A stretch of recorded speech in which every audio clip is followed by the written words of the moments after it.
Australia Cup action for 2023 is here for the playoff rounds at least.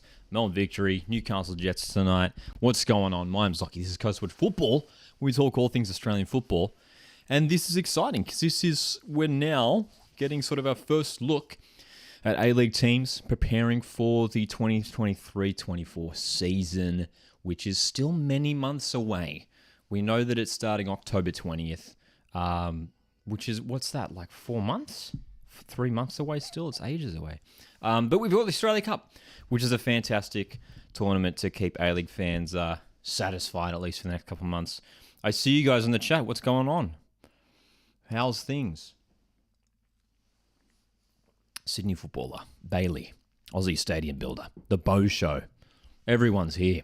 I asked a moment ago to drop your score predictions in the live chat, and if you are tuning in for the first time, welcome to the stream, and feel free to jump into the live chat here. Lovely community that we have built here of Australian football fans.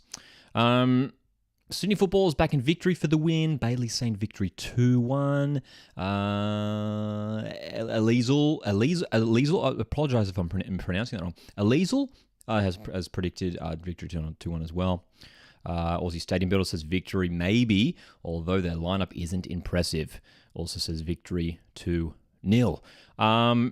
Yeah, interesting, right? Because we have to talk about the lineups, and it's really, really fascinating. I did it last week. You might have seen a video on the Coastwood Football YouTube channel. We did our Australia Cup playoff predictions video, and in that video I talked about some predicted lineups we could see. The Newcastle Jets one isn't too far off what I predicted. We're seeing Clayton Taylor, new signing, make his debut. He signed from the Sydney FC Academy. We've got new signing Lockie Bayliss on the bench as well. He signed from Central Coast Mariners Academy as well. But this is Robbie Stanton, the new Jets head coach, his first hit out with the Jets. But for Melbourne Victory have named a really fascinating lineup. It is basically a second-string squad, maybe even third-string squad. There are almost no senior players in sight, a handful in the lineup, a few of them on the bench. So many youngsters, which I guess shouldn't be too surprising because I recall it when Victory were last in the playoffs a couple of years ago in 2021, which was actually the same year they went on to win the tournament. Tony Popovic named a very youthful lineup for that match as well. So I don't know whether it's just because it's early on in pre-season, or whether just the playoff match, Tony Popovic maybe isn't too concerned about it. It's not a high stakes match. But I don't know, man. Like for me, if my team, such as Mariners, just played like a mostly academy players in say like our Australia Cup match against Sydney FC, I'd be really upset. I'd be like, where's all the first team players? I know we won a grand final just a couple months ago, but it's a competitive fixture. You want to be winning the game. Don't get me wrong. Look, it's great for young players to be getting more minutes. But you look at this victory lineup, and there is no one there really at all, aside from a couple of players here and there. Stefan Negro, Ben Falami's on the bench, but you look across that lineup, and it's just young players everywhere. What else is going on in the chat? Dill's here, says, finally some A-League stuff. That's right. Dom's in the chat here as well. Dom's Ball Chat. How's it going, mate? Chiron, how's it going? Conscript is here. OCDC Clothing says, hey, from New Zealand. Hello, OCDC. Hope everything's going well over there across the ditch. Chiron saying, victory to go through on pens. Yeah, and because it is one of these early... These pre-season sort of games, these pre-season fixtures, this could be one of those situations where both teams are a little bit rusty, it ends a draw, and yeah, we might see a penalty shootout. Brad, how's it going, man? Says, hey, Matt, you going to any World Cup games? Yeah, I got tickets for a few games. Very, very excited. Not going to the first Matildas game this Thursday, unfortunately, but we will be doing a live watch-along for the game, which I'm very excited about as well. Ooh, Conscript asks, who's pre-ordering EAFC? Interested to see what you guys think.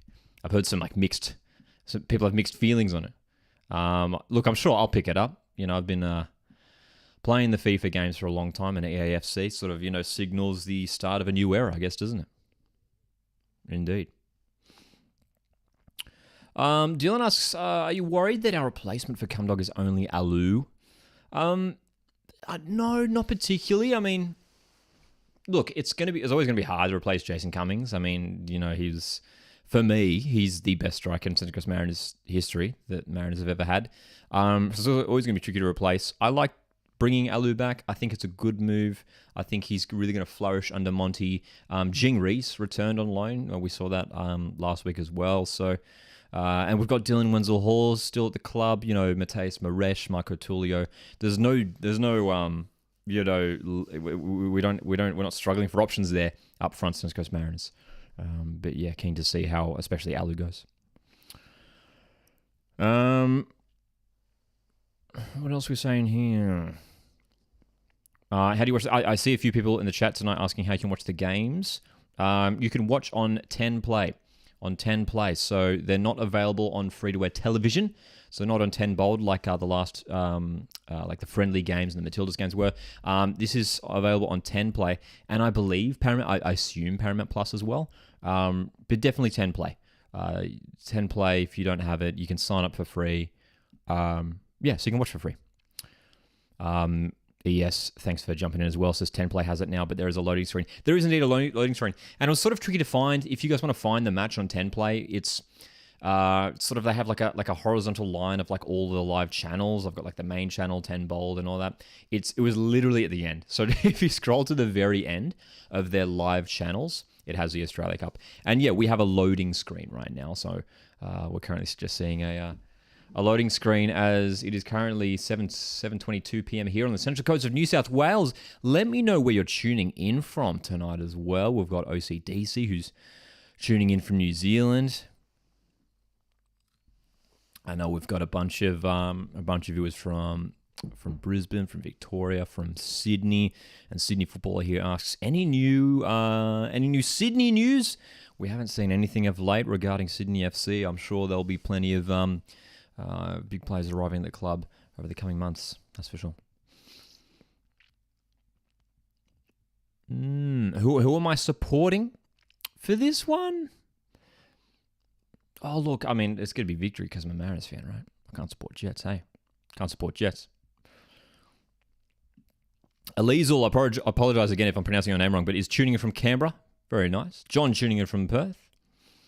Good to see. Good to see. Hope you guys are all having a good start to the week so far. Carl's here as well. Carl Hickford. So good to see all you guys here for a Monday night live stream. This is strange. I don't know if we've ever done a watch-along on a Monday night. This feels unique. But we are here and we are ready for this, man. We are ready for some football. Very curious to see how Newcastle Jets line up and play tonight, under Robbie Stanton. That's one of the big talking points heading into this game. And, which of these victory youngsters are going to step up? Because Tony Popovich has gone all out with the youngsters tonight. So many young players. They announced a few players in the past couple of weeks, victory, a few players signing scholarship contracts. Joshua Insera, Franco Lino, the left back, Jordi Valadon, central midfielder. Keep an eye out for those guys tonight. And some more youngsters that are in the mix as well, who are getting starting minutes tonight for victory. Huge opportunity for them. Conscript saying, I'm stoked that we got Alu back. Yeah, man, it's going to be good.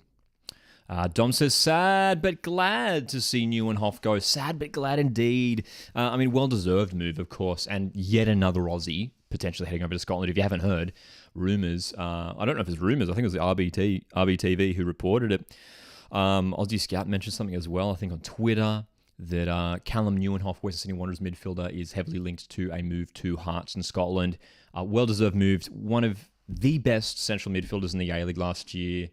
And it's a great move for Neuenhoff, but it's a huge, huge loss for Western Sydney Wanderers. That is a massive loss, especially considering Wanderers already lost Malfitano, who was crucial to that midfield last season.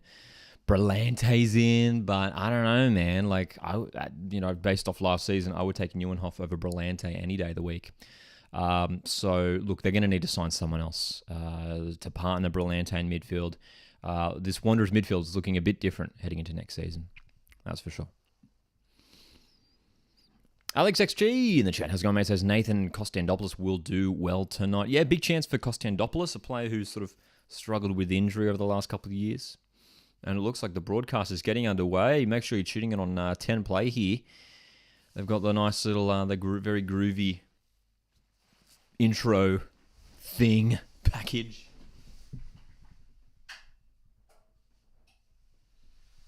Very cool indeed. Oh, dude, they're showing. There's Rock Uluru. There seems to be a little bit of like a mini advertisement for Northern Territory. Really cool as well. I like that they took these games to Darwin. I like it. Yeah, if my team was involved in these playoffs, I'd be kind of annoyed, if my team, missed out on the chance on hosting the game. But, these are playoff matches, which are sort of these just like standalone fixtures. They're their own thing. And, taking them to someone like Darwin, which very rarely gets to experience professional football, great for the people of Darwin. Great for the people of Northern Territory. There's a Mariners jersey in the stadium. They're currently showing shots of the fans in the stadium. And there's some kid wearing a Mariners shirt. Dude, how random. Random Mariners fan. All right. Has the pod moved to Fridays? Asked Kyron. Yes. For those that listen to the Cosmic Football Podcast, which is your weekly wrap-up of all the Australian football news, used to be released on Tuesdays, now being released every Friday. So yeah, jump on Spotify, Apple Podcasts, every Friday. Dom says, big thumbs up for a Darwin game though. Indeed. Marcus is here saying victory win, 4th round penalties. I wouldn't mind it going penalties. Give us an exciting game. Graphics, the lineup graphics are on the broadcast. Interesting to see for the Jets as well. New goalkeeper signing Ryan Scott, who joined from Western United, is starting tonight over Michael Ware, who has been at the club the last few years. Youthful centre-back partnership with Philip Kankar and Mark Natter as well. Ren Episcopo. This could be a big season for Ren Episcopo, playing alongside O'Neill and Grozos in midfield. And Clayton Taylor, this Sydney FC Academy product, now at the Jets, getting his first start. And then when we look at these lineups, man, I mean, it's just like the contrast. Jets have gone pretty much full strength. And for Melbourne Victory, you look at their lineup and it is many names that won't be familiar to many of us, and many players who feature for their academy side in the NPL. Franco Lino, the left back, has recently signed a scholarship contract. Joshua and Serra, centre back, playing alongside Matt Bozanowski. We do recognise Stefan Negro, experienced right back. He's wearing the captain's armband tonight.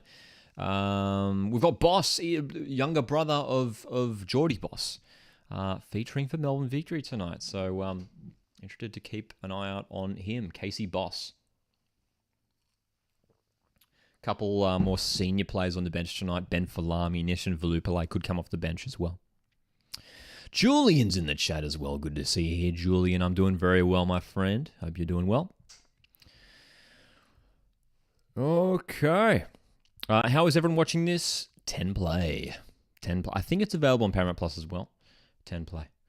Rob Stanton, the former Sydney FC assistant. This is his first game in charge of Newcastle. You can see him on the camera now. Donning the black t-shirt, keeping things simple. Dude, what's the temperature in Darwin right now? Let's ask Siri. What's the weather like in Darwin right now? It's currently clear and 29 degrees in Darwin. 29 degrees. Mate, I would kill for that weather right about now. I'm wearing 2 jackets. 29 degrees in Darwin for this match. These teams been training in wintry conditions in the southern states. But now, Darwin, hosting the Australia Cup playoffs. John says, seems like a common theme of the A-League teams not caring for these playoffs. Yeah, I'm not sure if it's like not caring or like maybe it's just because it's so early on in pre-season. That's maybe part of my thinking as well. The fact that these teams have been training just like a few weeks, right? I think we saw on the socials, Melbourne Victory only returned to training last week, which I was really surprised to see, considering that they were one of the few teams playing super early. They knew they had this cup playoff match here in July, yet they only returned to training last week, which seems absurd to me, but Thoughts on the Jets kit? I'm not a fan. What do you guys think? I mean, like, look, I appreciate it when clubs go for like ambitious and different designs, but for me, it ain't it. It's just a bit too much. Like, I like what they were trying to do, but they should have, made it a bit simpler. It's a bit too chaotic for me. Too stripy, too diagonal. So here we go. A very young Melbourne Victory squad taking on Newcastle Jets. We're about to kick off here. Of course, on YouTube, we do have the slight delay, but we are underway here in Darwin. Thanks so much for tuning into the Coast Football Live Watchalong. A bunch of Watchalongs coming up for the FIFA Women's World Cup over the coming week as well. Look at this, dude. Look at the sunset. Look at the sunset, man. Dude, we should be playing all of our cup games in Darwin. This is beautiful. 29 degrees. Beautiful sunset in the background. Melbourne Victory in their fluoro yellow away kit. And a decent number of fans in that stand on the far side. We've got Newcastle Jets Melbourne Victory in action. Dom says it's a battle of the awful kits and Jets take it out. Hey, Boston's in here as well. Yo, Lockie, long time no see. How are you, bro? I'm doing well, my friend. Hope you're doing well. Hope you are doing well. Good to see you here. Good to see you. That is right. ES as well. Says Raw are playing Brisbane Strikers from the MPL tonight, pre-season. Anyway, off topic. No, very much on topic, my friend, as well. Keeping an eye on plenty of the A-League sides. But yeah, Brisbane Raw playing a pre-season fixture tonight as well. So I saw the roster of players they named to be involved in that game, and again, very youthful. So it seems to be a theme early on in pre-season for the A-League sides. We saw that for Perth Glory in their friendly match against West Ham on the weekend, which we did a live watch-along for as well. Many of you were here for that one as well. Very much, many young players getting a run here as well. All right. So Newcastle controlling the play early on here. Very youthful centre-back partnership of Mark Natter and Philip Kankar. Two of Australia's better young central defenders, those two. Mark Natter was one of the Jets' shining lights last season in a season where they struggled. Of course, the playoffs involved the teams who came in the bottom four, finished in the bottom four last A-League season, and there is a very strong challenge early here from Philip Kankar, and it's a yellow card barely minutes into the game. His challenge on Nathan Kostandopoulos, was it? Or maybe was that Casey Boss getting involved? It was Casey Boss. Dude, that challenge. Good Lord. Oh my gosh. Philip Kankar nowhere near the ball. Absolutely cleaned up Casey Boss there. He's up for this one, clearly. So, early yellow card, free kick for Melbourne Victory.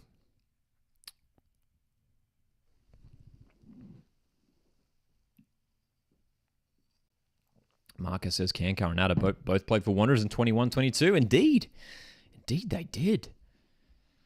Former Wanderers partnership at the back here.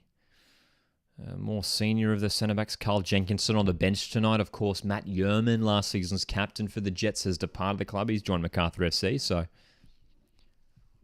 could be a different looking backline for the Jets this season. Aquilina plays a long ball, looking for the pace of Bahagia. Offside flag goes up. Sonny's in the chat. How's it going? Yes, you can indeed watch on 10 play. Thanks for Connors for jumping in there as well.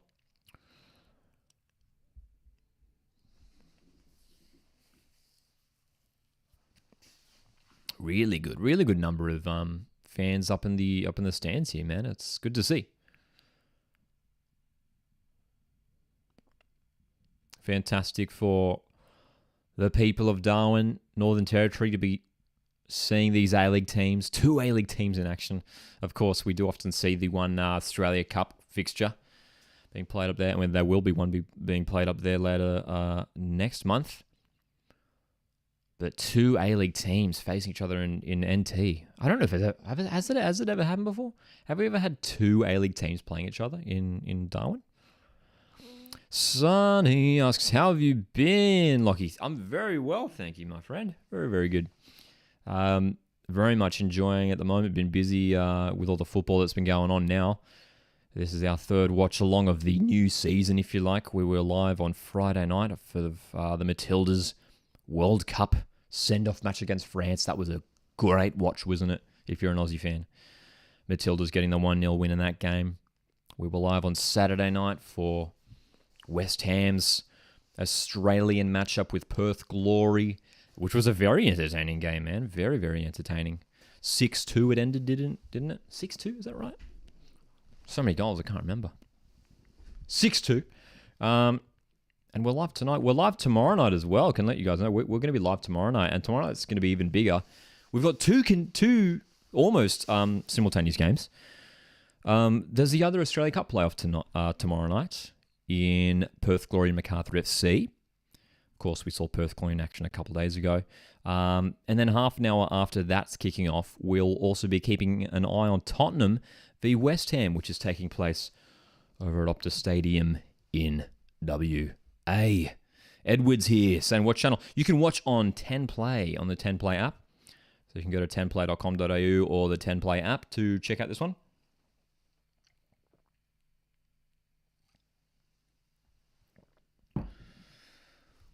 Woo. Do Football Australia have a stream? Is that right?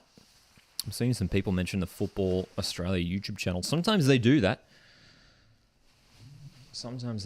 Football Australia will run some streams. So there you go. Nama's in here as well. Says Newcastle will win.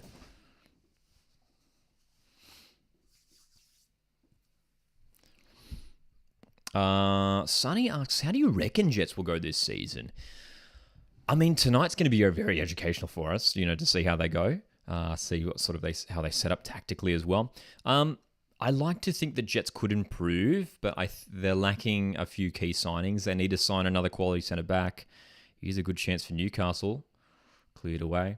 They need to sign a striker. I mean, at the moment tonight, they've got Trent Bahagia starting up there, but, Apostolos Stamatolopoulos has returned to the club. He can play up top. But they lost Becky Mikkeldadze, and they really need to, bring someone of quality in that position as well. I don't know if Bahagia has got enough in him to be the starting striker for the whole season, He's a great talent, but I almost prefer Bahagia as a winger, as a wide player. Nice ball over the top. Dane Ingham, who's playing right wing, is crossing the ball in, slipped, and it's Aquilina with a strike. Oh my gosh. Bahagia can't get himself on the end of it. So, Newcastle Jets starting the brighter of the two sides tonight. That was a tap-in indeed, Bosho. It looked like a great opportunity for Bahagia. Aquilina whipped it back in, and Bahagia, oh man. He should have done better there. He should have done better. Close indeed. Ohio says Popovich should be sacked, in my opinion. His lineups horrible. It's a very interesting lineup that he's named tonight. I mean, to go into your first competitive fixture of the season and to name such a youthful lineup. I mean, we saw him do it in the Australia Cup playoff for Melbourne Victory 2 years ago in 2021 against Perth Glory. He named a very young lineup. So that seems to be Tony Popovich's approach in these early season games, in these games that the stakes aren't as high, to rotate things around. And we're seeing a very youthful lineup here for the for Melbourne Victory. Victory just looking to get themselves on the ball here. They haven't seen much of it in the opening 8 minutes. But considering if you look at this game on paper, this should be a win for Newcastle Jets. If this Newcastle Jets squad doesn't win this game, there's a little bit concerning. Simply because they've just got way more experience on paper over this very young and inexperienced Victory starting 11.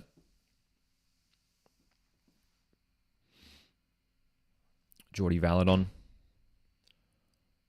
number 27. Very key for Victory in that midfield tonight. He signed a scholarship contract.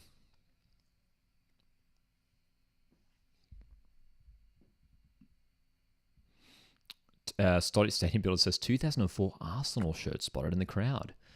Is that right? Keen eyes. Good eyes.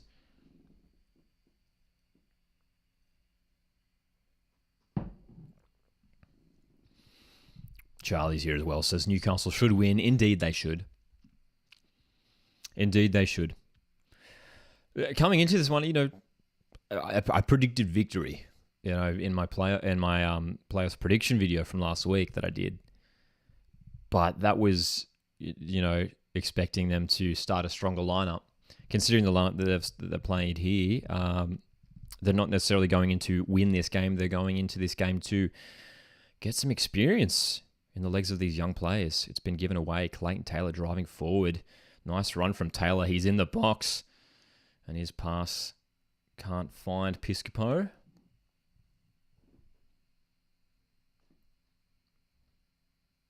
Oh, given away again. This is too easy for the Newcastle Jets. Sloppy early on from victory. Don't I support Spurs? I do indeed. Very excited to see them taking on West Ham. We're doing a live watch along for that one on Tuesday night, tomorrow night. Anthony's here, says, where can you watch this? You can watch the game on 10 Play for free on 10 Play. To find the stream, it's one of the tiles on the very end of all the broadcasts. They've got all the list of all the channels on the 10 Play website, and it's you'll find it towards the end of the Australia Cup tile. Tommy Aquilina driving forward from right back. He's brought down. That has to be a foul, but it's going to be advantage. Victory wins the ball back. Can they counter-attack? Keep an eye on Franco Lino, the left back for Victory, wearing number 28. He signed a scholarship contract the other week.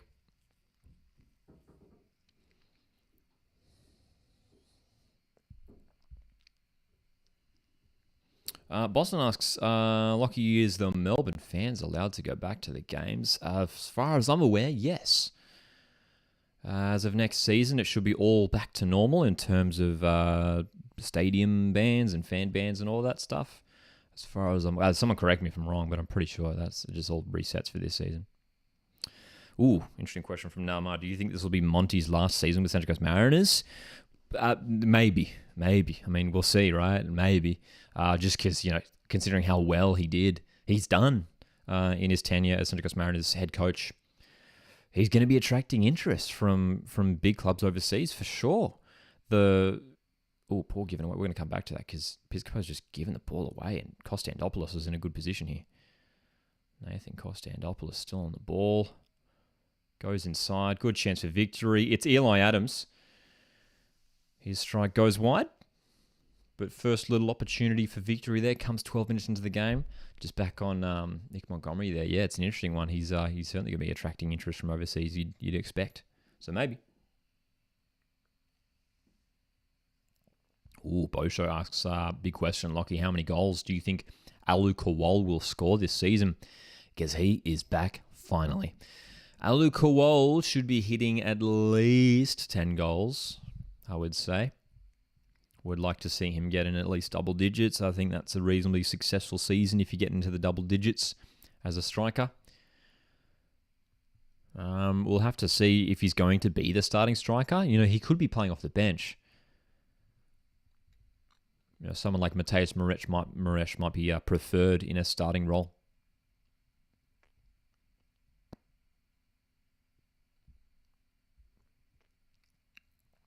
Coast Watch Football, how do you watch this? Please, 10 isn't working.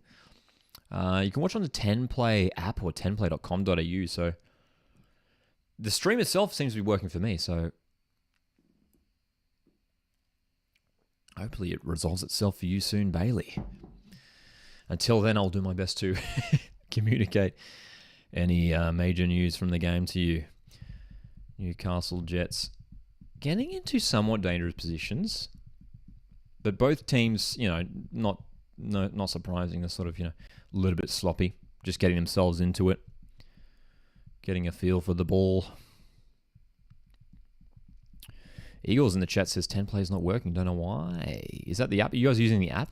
I'm watching on 10play.com.au, so like on a computer, and it seems to be working fine for me. So, is it potentially an app issue? I'm not sure if you guys are using the app.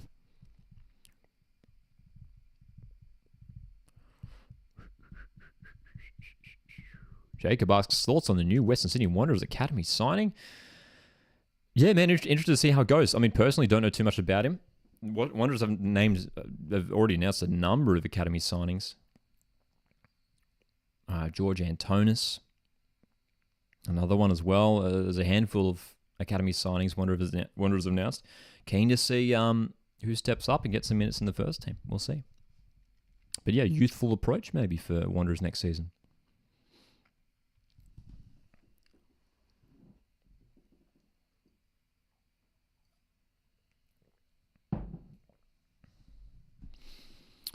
Sonny's using the app and it's fine.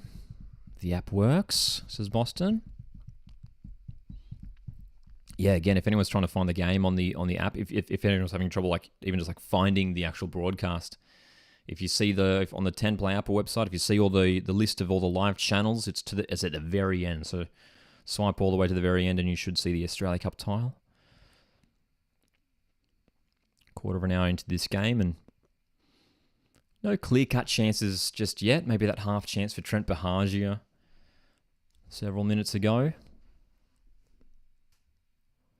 But as both teams warm into the game, we should see some more chances, surely. Ooh, good question from Marcus. Who is so far your biggest A-League signing and departure in the A-League? I mean, biggest departures probably... Jeez.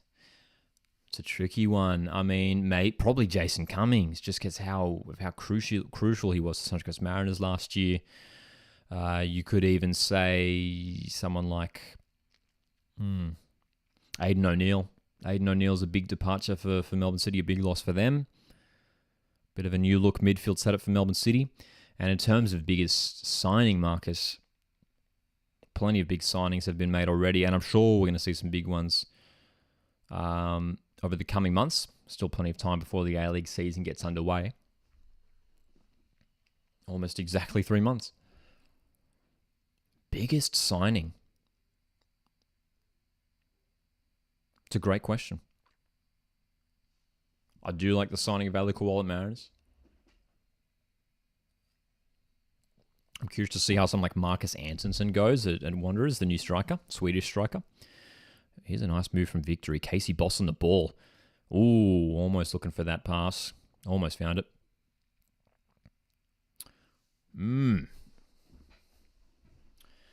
Lewis Miller was great. Awesome for Central Coast Mariners. Yes, you're right. Great to hear it's working for you, Bailey.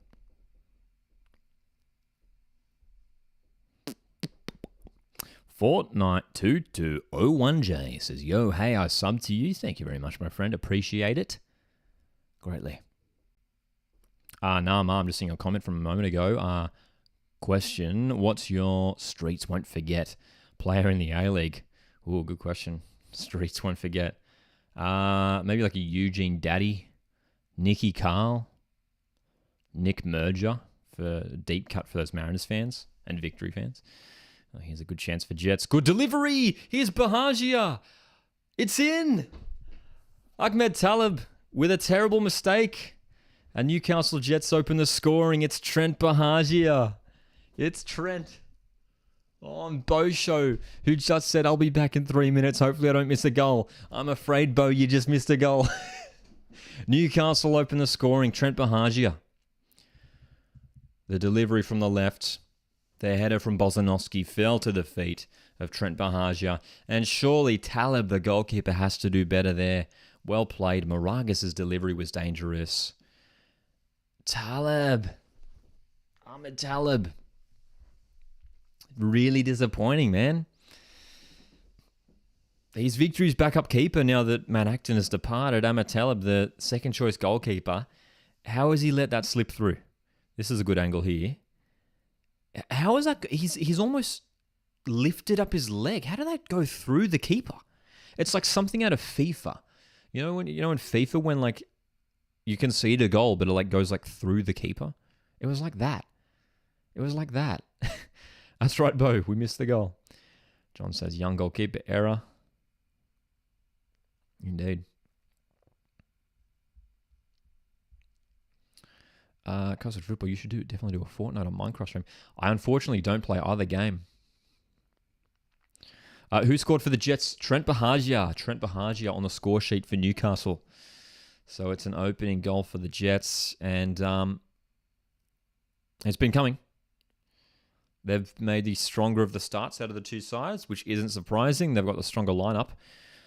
This could be a comfortable victory for Newcastle Jets tonight, unless this Melbourne victory lineup can turn it around, this young lineup. James asks, is Alu Kowal on loan or permanent to Central Coast Mariners? It is permanent. It is a 3-year deal, which is, a big one, isn't it? Because usually you might see these young players return on loan. Another former Mariners striker has returned to the club on loan in Jing Reese. But Alu securing a 3-year deal, which is big. Bo asks, was it a good goal? Was it a tap-in? Pretty much a tap-in. It was a nice build-up. Moragas played in a ball. Victory tried to head it away. Fell to Bahagia, and he slotted it home from fairly close in.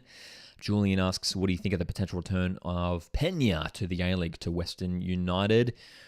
It would be one of these signings of the season if Western United could secure Daniel Pena. The former Newcastle Jet was one of the best players in the A-League season before last. Would be a great signing for them. And would be great to see him back in the A-League because he was great to watch. He was great to watch. That's for sure.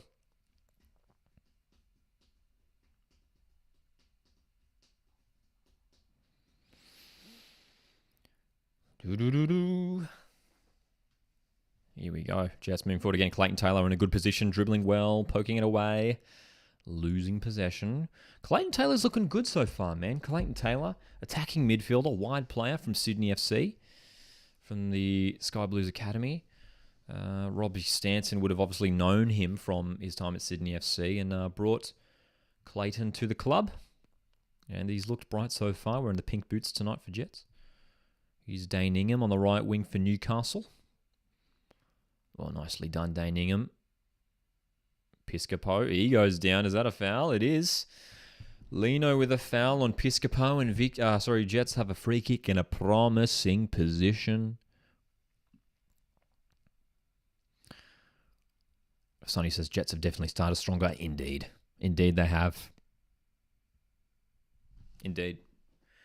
Ali Season says it was funny seeing Pena get a red against Central Coast Mariners. That was a terrible incident, wasn't it? That was one of the most shocking incidents I'd seen. I remember it distinctly because it was in one of my vlogs. It was in one of our F3 Derby vlogs here on the channel from the year before last. No, it was last year, 2022. Daniel Pena elbowed Harry Steele in the back of the head. It was bizarre. Jets' free kick. Passes by everyone. Moragas, nice play. Loses the ball though. Victory can counter-attack here. Breaks down immediately. Oh, good switch of play. Piscopo's in acres of space here. Great chance for Newcastle. Piscopo goes inside. Doesn't quite work out. So,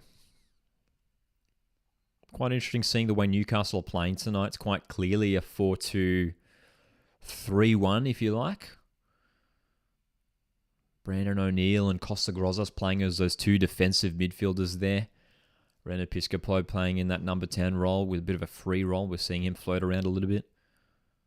Clayton Taylor off the left wing and Dane Ingham off the right. And for Newcastle, we're definitely seeing these fullbacks really getting forward. Moragas and Aquilina in advanced positions. Moragas with another delivery. Bozanovsky heads away. And Aquilina brings it back.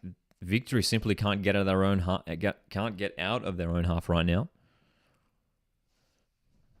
A little bit of dominance here from Newcastle Jets.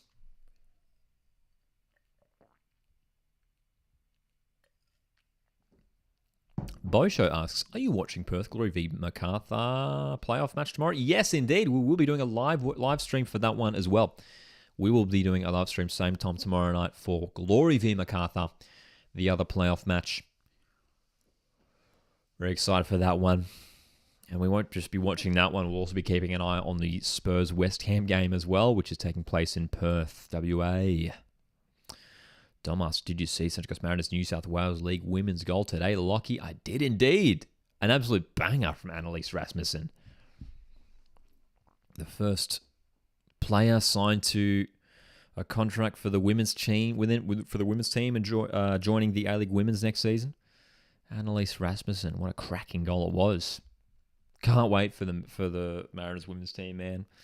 It's been a long time since Mariners were back in the old W League back in the day. And as a long-time Mariners fan, it's great.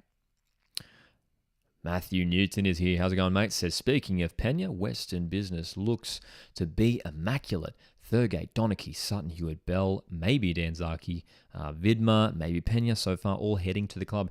Yep, Matt, I absolutely agree. I like the signing, especially Thurgate. Great signing. Donachie, I think, is still a solid signing. You know, they needed to sign some centre-backs. And Donachie and Kane Vidma are definitely going to, be able to fill that sort of role. And yeah, a couple of goalkeepers in Hewitt, Bell and Sutton, which are good pickups, especially Hewitt Bell, a keeper who was a backup keeper at Sydney FC, but from what we'd seen of him was more than capable of being a starting goalkeeper at A-League level, Thomas Hewitt Bell. So we expect him to be the starting goalkeeper at Western. And yeah, look, dude, if Western United can sign Riku Danzaki and Daniel Pena, it's a scary team. It's a scary team. A couple of weeks ago, I did a video. You guys might have seen it. I did my very early A-League ladder prediction. And I'm predicting at this early stage for Western United to return to the top six. I reckon they at least sneak into sixth. Just because of, the recruitment has been decent. Some of the older players have departed. And it's another strong side that John Aloisi could be building to bounce back this year.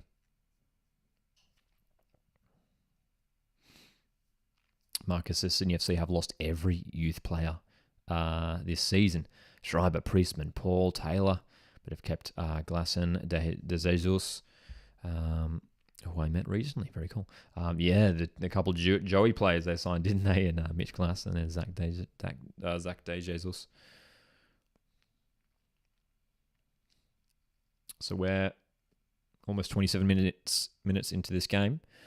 Newcastle Jets 1, Melbourne victory 0. A very youthful victory side. Unable to really get themselves into this game. Jets have the match in their control. Using their experience to their advantage here, Newcastle Jets.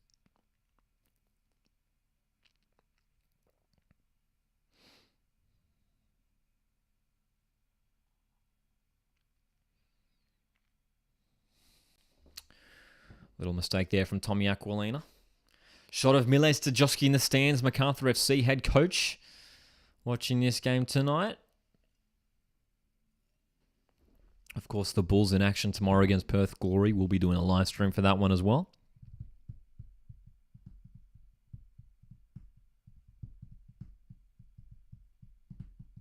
That's right, stadium builder. MacArthur staff in attendance. Lucian says, can we just point out how unfit these players are? I mean, you can't blame them. I mean, they're only a couple of weeks. I mean, Melbourne Victory are 1 week into their preseason training. So, yeah, man. MacArthur coach is there indeed. Milos Stajoski in the stands. Big season coming up for him and the Bulls. MacArthur picking up the wooden spoon. A really bizarre season for MacArthur last year. Starting off with Dwight York as head coach and winning the Australia Cup. And then going on to pick up the A-League wooden spoon, ending up with Milos Stajoski.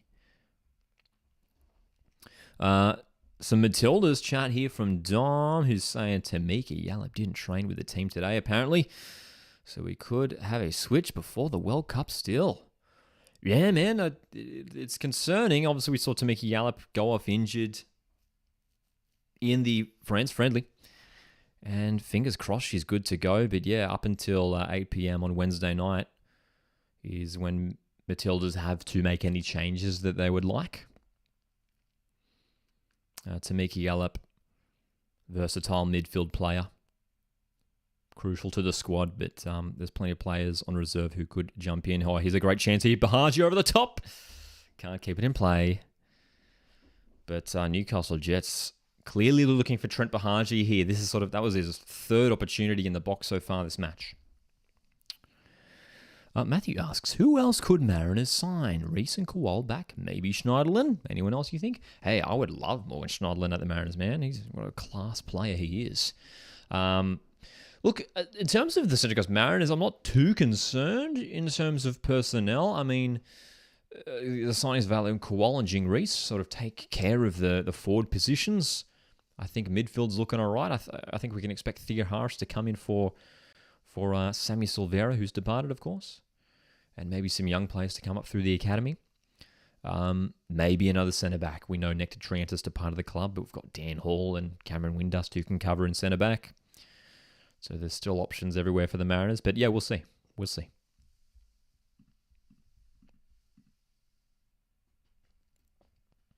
Newcastle. Edge of the box. Just looking real menacing tonight, Newcastle Jets. I like the way they're looking under Robbie Stanton. It's clear that they want to keep the ball, pass it around, play with patience, and have great width too. We're seeing very good width from Newcastle Jets tonight. The fullbacks getting into very dangerous positions and hugging the touchline too. Thomas Aquilina right back. Lucas Moragas left back, looking dangerous.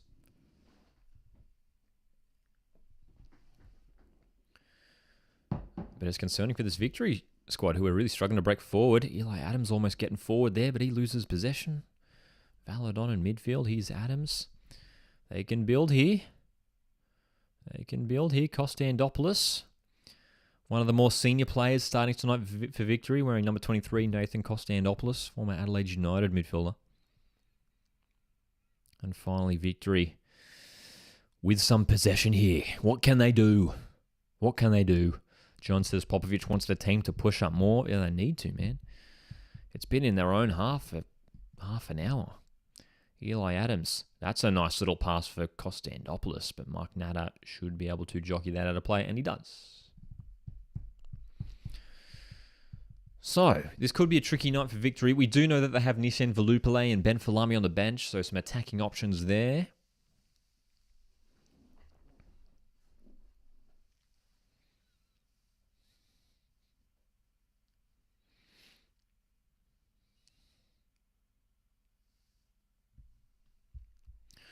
Matthew says, one player I really rate from victory is Eli Adams. Can he be the spark? Great question, Matthew. Great suggestion as well.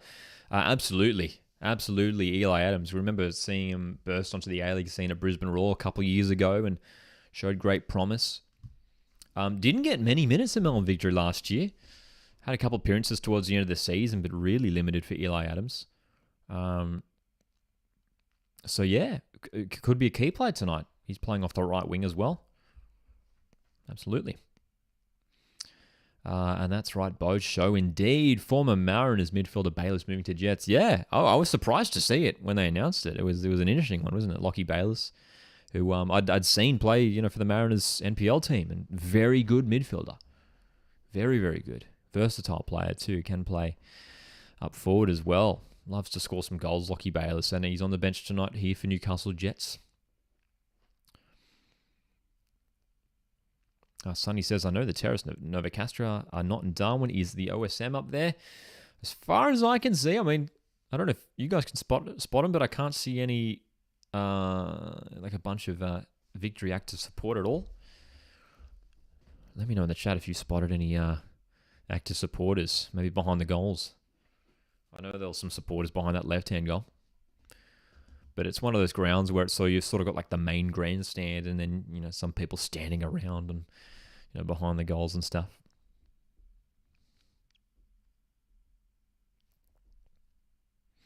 Bryce asks, what's your thoughts on the Bulls' recruitment? I think it's highly underrated so far, and I think they have fixed the areas that they needed to improve position-wise. I'm a Bulls fan. Well, Bryce, being a Bulls fan, I think you should be slightly optimistic about how MacArthur could go next year. In my early ladder prediction, I still kept them pretty low. I kept them in the bottom four, but especially with the signing of Valerie Germain, the striker that they signed last week. Great signing, experienced striker. And they needed someone. They needed more forwards, MacArthur. But yeah, you're right, man. Underrated signings so far, for sure. I mean, Rafael Borges Rodriguez, Christian Popovich. These are young players who have a lot to prove. especially someone like, I'm excited to see Rafael Borges Rodriguez at the Bulls. He was a player that everyone was really excited about at Melbourne City and just didn't get any game time because we all know that Melbourne City have a very stacked squad. So, and it's some youthful signings there. So it's good to see that Milos Stojanski going for more of a youthful approach there at the Bulls. And if they get things right, if they can get a good cup run going, MacArthur, if they can win their playoff tomorrow, they could have a decent season. This is a very good play from Victor on the left wing. But Brandon O'Neill, well done, winning the ball back. But that was one of the first times they really got close to the goal box there, Melbourne Victory. And the counter-attack is looking very dangerous. Clayton Taylor in the box for Jets, who's shooting. Stefan Negro with a block. And the counter-attack is nullified. Dom's Ball Chat says, I have a dilemma for the A-League season. Well, we can help you, Dom. Says, I just moved to Brizzy and I'm a Wanderers supporter. Is it acceptable to buy a Raw membership just so I can go to games? Dom, I think that's absolutely acceptable. I think you can do whatever you want. Look, just because you have the membership, I guess, doesn't mean you have to support them. But yeah, I would be doing that too, just to get along to some A-League games if you're keen to do that. As we know, having a membership, having a season ticket, means it's cheaper overall if you're going to most home games anyway.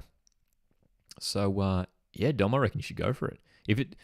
Calculate the prices, and if you're going to be going to most Brisbane home games, of course, as we know, the men's team is playing back at Suncorp Stadium this year, which is very exciting for Brisbane Roar fans. If it's going to be cheaper, go for that membership, I reckon, eh?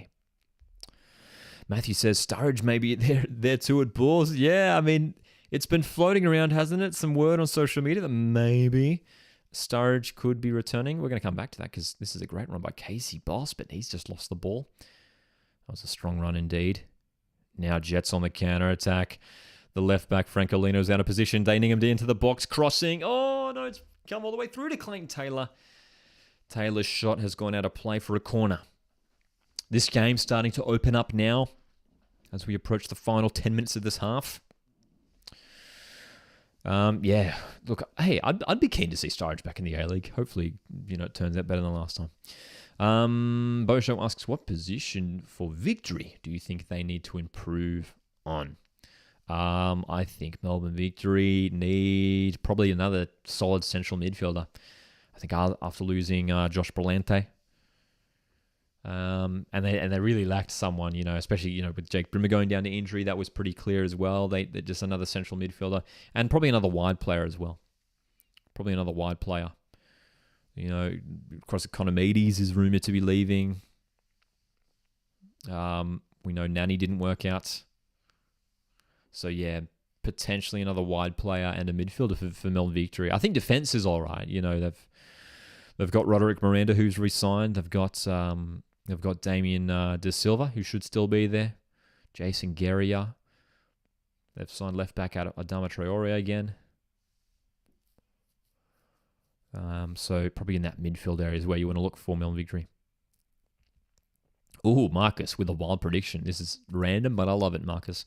Says, I'm going to say wild prediction and that Brisbane Roar signed Troy Deeney. Well, didn't work out the last time they signed an English striker, did it? Charlie Austin, unfortunately, didn't work out last year. But Troy Deeney, the former Watford striker. That'd be fun. That'd be fun. Very famous for scoring that iconic goal for Watford against Leicester City. Here's Hog. Deeney! Iconic.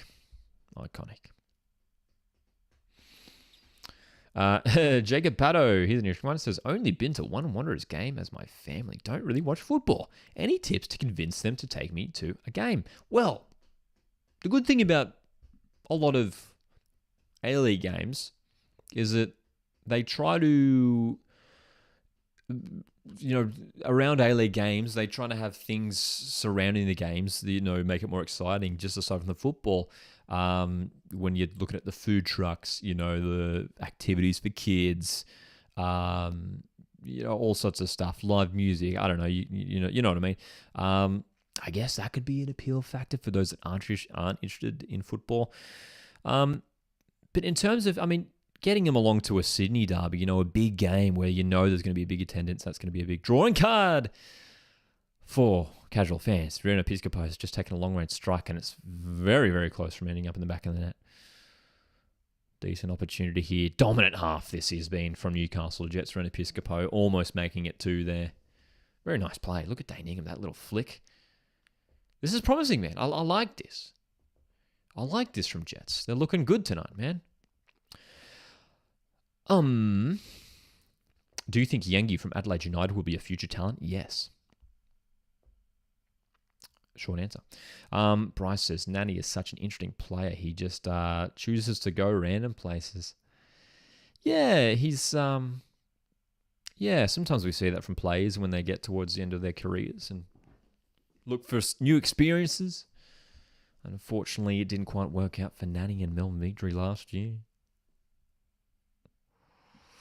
Dom, I'm just seeing a comment here. Yeah, it says, I went to majority of the games at Redcliffe, and a lot of people didn't like it. It's I'm glad. I'm glad. I do see a lot of that from Brisbane Roar fans. A lot of the discourse around the Roar playing their games the last few years at Redcliffe at KO Stadium or whatever it's called now. Roar fans seem to be happy about the return to Suncorp. Hopefully they can start to really fill that stadium too.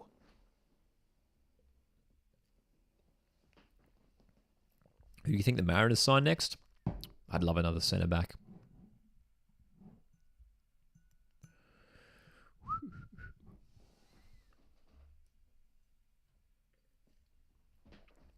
Nani joined a Turkish club. There you go. Good on him. Whatever happened to Nani after that whole Melbourne thing? Yeah, I mean, I was hoping, even though he was injured, I was hoping he'd like stick around at the club and, sort of mentor the younger players. But I remember we saw on the socials, he was just off doing his own thing, which it's quite rare you see. If you're still contracted at a football club, usually you're required to hang around and, at least attend the games if you're able to. But Melbourne Victory seemed happy to let Nani just go and do his own thing. I remember he was, I think, back in Portugal doing some stuff. Not playing, but just making appearances. Aussie Stadium Builder says, before the Roar's last home game, there was the highest crowd of the season was 8K. And then in the last game, they got 12K. Yeah, and hopefully we do see the crowd figures in the 5 digits for most games next year for Brisbane. They should be, man. It's a big city, Brisbane. They should be. It's the biggest city. Ooh, good cross there from Ingham. That's been cleared away. Later on in this first half, corner here for the Jets. Brisbane it's the biggest city in Australia that only has one A-League team. One A-League team. Sydney has 3. Melbourne has 3. Brisbane has a decent population. They've only got one football club. They should be pushing 5K, you'd think, for their attendances. Ronaldo or Messi? Messi. Here's a corner here for Ren Episcopo as we pass the 43-minute mark. Players coming in from the far post here at Newcastle. Header from Natta. Claims by Talib. Jacob asks, do you think the Wanderers need any improvements this year? Well, yes, especially if Neuenhoff does indeed leave the club. They've already made some decent signings in Lockie Brook and Marcus Antonsen, which I like. I like those signings. Just shoring things up in terms of the attacking positions. But midfielders, I mean, Amalfitano departed. Brillante came in, but it looks like Neuenhoff is going to depart. Yeah, man. Midfielders, I think, is where Wanderers need to recruit in. Aside from that, everything's pretty solid for Western Sydney, I think. They've signed Jack Clisby at left back as well. Dylan Parias as well, another attacking player. Good signing. Victory in a good position here, but again, Jets able to deal with it. I mean, I can't recall if Victory have had a single shot on goal. They might have had the one early on in the half. But I don't think it's been any more than that. Victory looking to go down the left wing again here.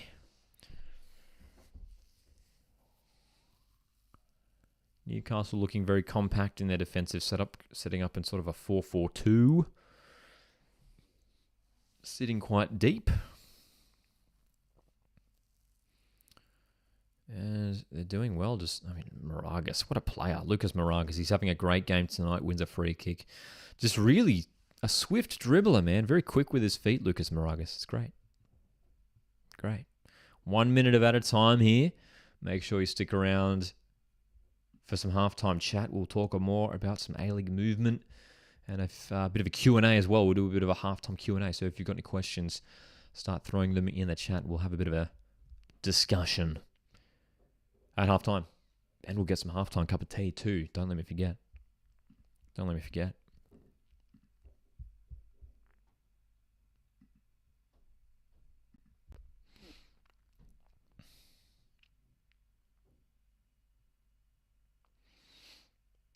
Maybe one final attack brewing here for the Jets. Taylor. Had Piscopo free in the middle there, but he's gone for O'Neill. Good decision, because, oh my gosh, that cross looked like it was going to go in the back of the net there. Brandon O'Neill whipping that one in.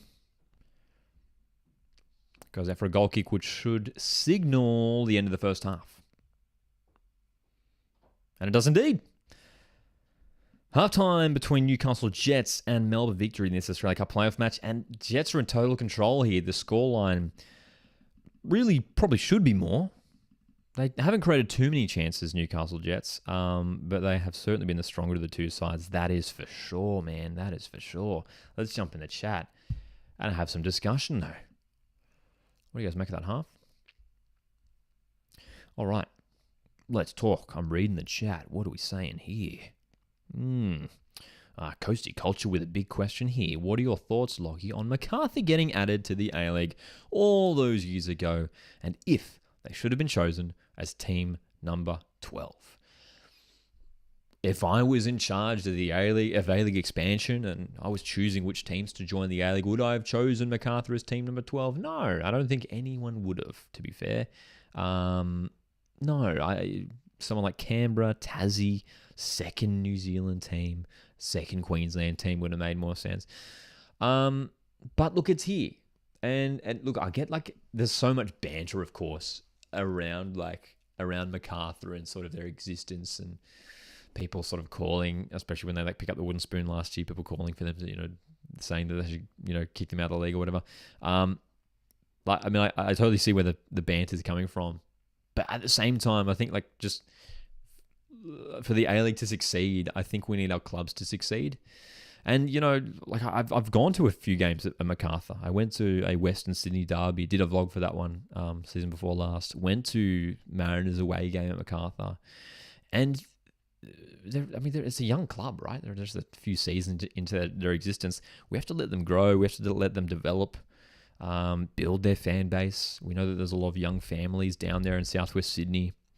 I hope in 5-10 years we can get to a point where MacArthur are getting decent crowds, closer to 10,000, which might sound crazy now, but in 10 years we could see that. We could see that club really, really grow, and I hope they do, just for the benefit, not just for the benefit of the league, man. Hopefully we're past the stage where A-League teams are folding, which obviously wasn't good, hey? Aussie Stadium Builder asks, do you think these games should happen in a regional venue each year? Next year, Coffs or Townsville? Yeah. I liked Darwin, and I think I was saying before that I wouldn't mind Darwin being selected for the players every year. But you're right, Stadium Builder. Even just any regional area, like a Townsville, who have a great stadium up there. Coffs Harbour. I've been to the stadium at Coffs Harbour for a Mariners preseason game many years ago, and it's a decent little ground. Yeah, let's do it, because it's a good opportunity to showcase the professional A-League teams to these regional areas, and that means a lot. It means a lot for kids. Those regional areas who get to see professional footballers. Yeah, man. Jacob says, I think the A-League should add a Gold Coast or Townsville team. Yeah, I would like to see either of those explored again, for sure. For sure. Which teams will be in the inaugural B League season? We'll see. Hey, I mean, we'll see when we get these second division teams announced. We shall see. Marcus, I see your comment as well. Your thoughts on the half so far. Says, I think Rob Stanton is showing us how he rolls. It could be a dark horse. Yeah, I mean, it's promising so far. If you're a Newcastle fan, I'm liking you're going to be liking what you're seeing here. It's been an impressive showing from Newcastle so far. Let's have a look at some stats, man, because it's surely going to be one-sided. I mean, possession, 99% Newcastle. Am I right? Am I right? Absolute dominance. But it's a good setup for Newcastle, man. Sort of the 4-2-3-1 that they're going for, which, is good for someone like Ren Episcopo in that number 10 position. So having a look at the stats here on Google, 8 shots to Newcastle, just the 2 on target.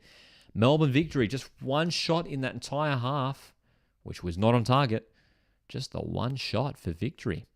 So we could be seeing Ben Falami, Nishan Velupile introduced in that second half. They need him. They need him. That's for sure. Okay, interesting. Possession stats are actually really even, 49-51. Wow. Interesting. Very interesting.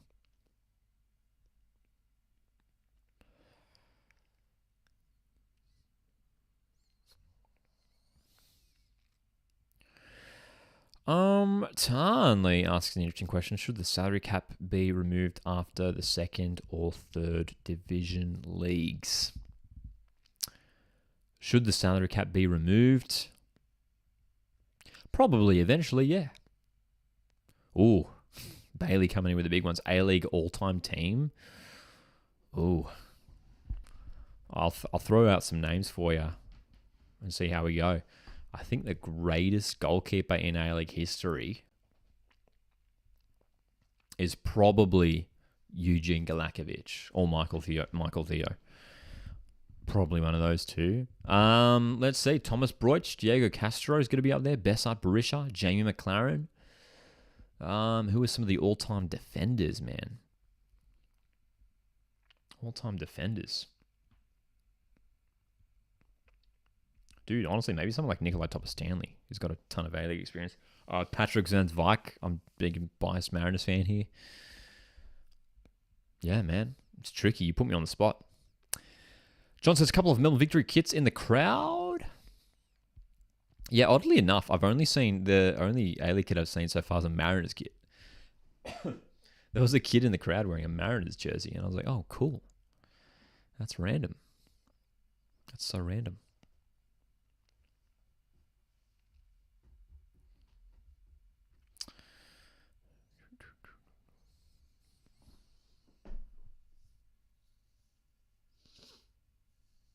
That's right, Marcus. Marcus says, everyone at the game doesn't support these teams, but just turn up to see the professional footballers. Indeed.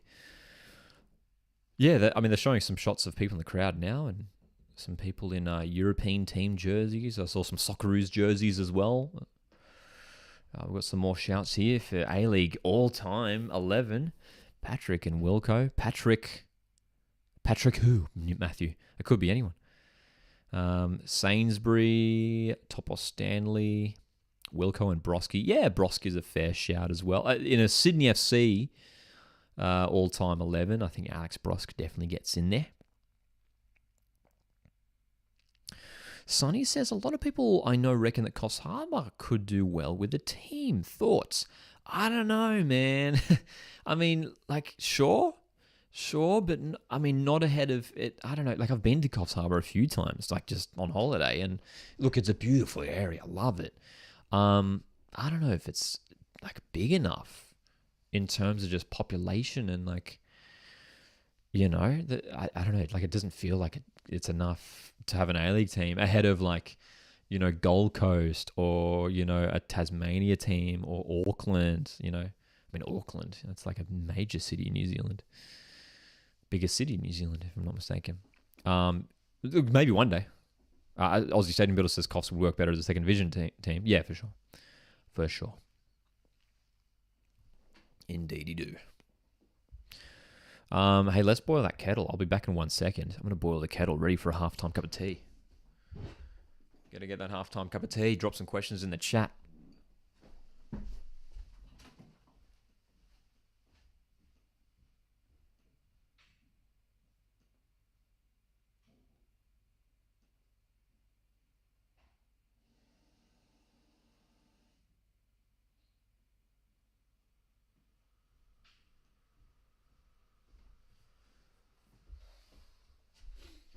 Halftime cup of tea on the way. Drop in the chat. What are your snacks for tonight? What beverage are you enjoying while we're watching this Australia Cup playoff match? I see a Western Sydney Wanderers jersey in these stands. What do we got? What's the beverage of choice or the snack of choice for tonight? Let me know. We always get some interesting ones in the chat. Auckland City will be better than the Knicks when they join, probably, says OCDC Clothing. Dude, I'm keen. I'm just keen to see a New Zealand derby. That'd be so fun. It'd be awesome. I feel like it would really, boost the hype for A-League in New Zealand. It would be huge, right? It'd be huge. Snacks. Early season has some cashews. Jacob's got the water. Join the club, bro. Got to stay hydrated. Marcus on the pasta and salad. Love it. Love it. Ooh, Marcus. Huge question. Who is the greatest marquee signing in the history of the A-League who has done well? Oh, gosh. Del Piero was very good. Was Diego Castro a marquee signing? I think he was. He was very good for Perth Glory. Who else was great? Marquee signing. I always have to remember whether they were actually marquee signings or not. Grapes and Prime, says Bailey. Tonight's snack. All right, I'm going to go get that halftime cup of tea. I'll be back in 1 second.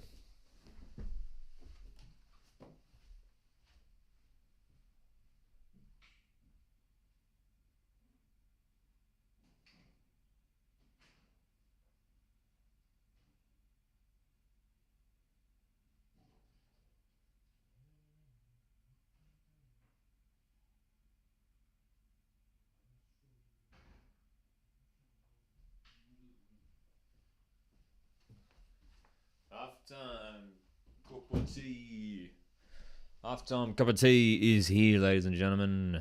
Thanks so much for tuning into a Coastwatch Football Live watch-along. It is halftime between Newcastle Jets, Melbourne Victory. Newcastle 1, Melbourne Victory 0. Newcastle Jets looking very strong in this first half. Can Victory come back?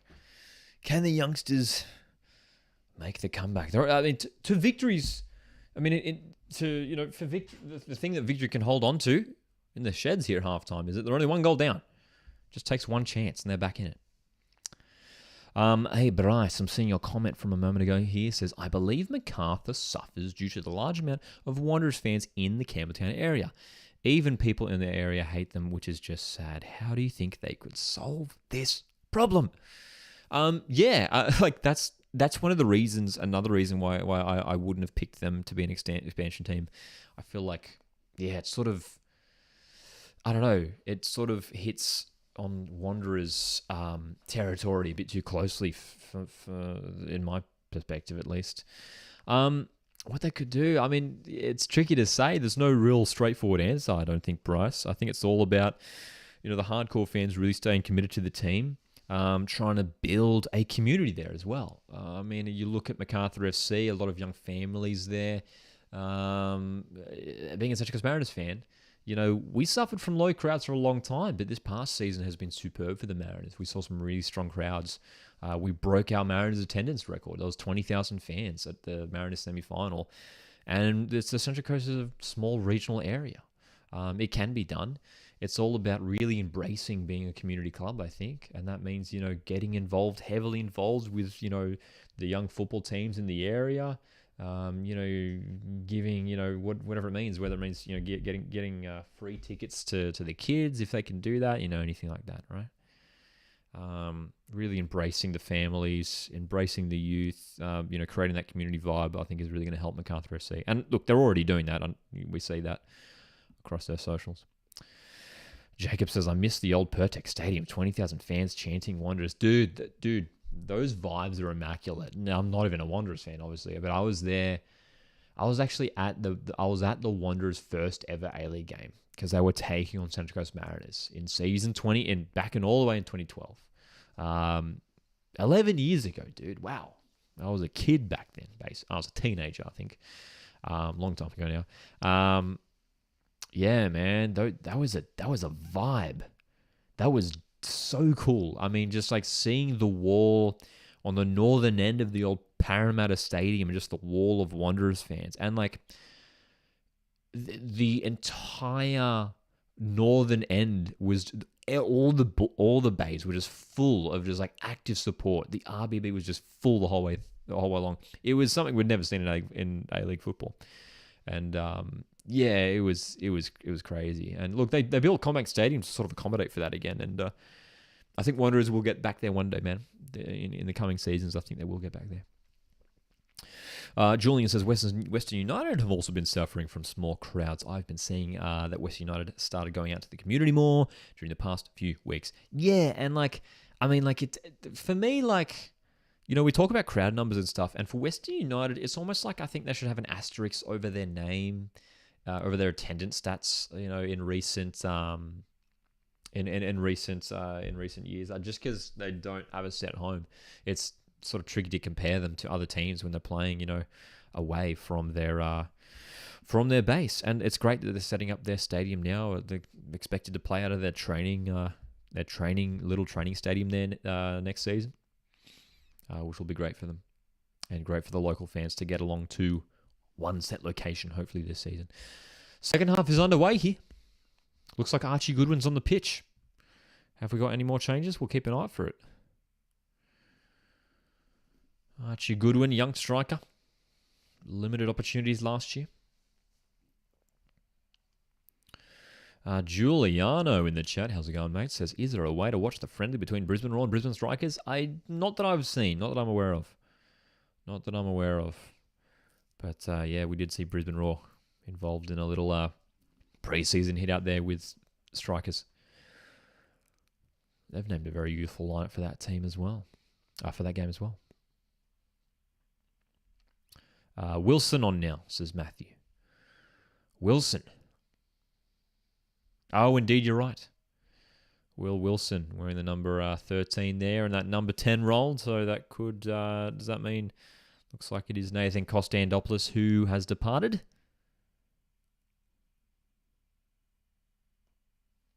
Kostandopoulos had a decent half. He had a couple little moments where he was trying to get things going for Melbourne Victory, but couldn't really get into the game. But Will Wilson, who famously scored a goal for Victory in the Australia Cup, if you recall, I think that was last year, or maybe it was the year before. Here he is, Will Wilson. Oh, this is a great chance for Victory. It's in for a corner.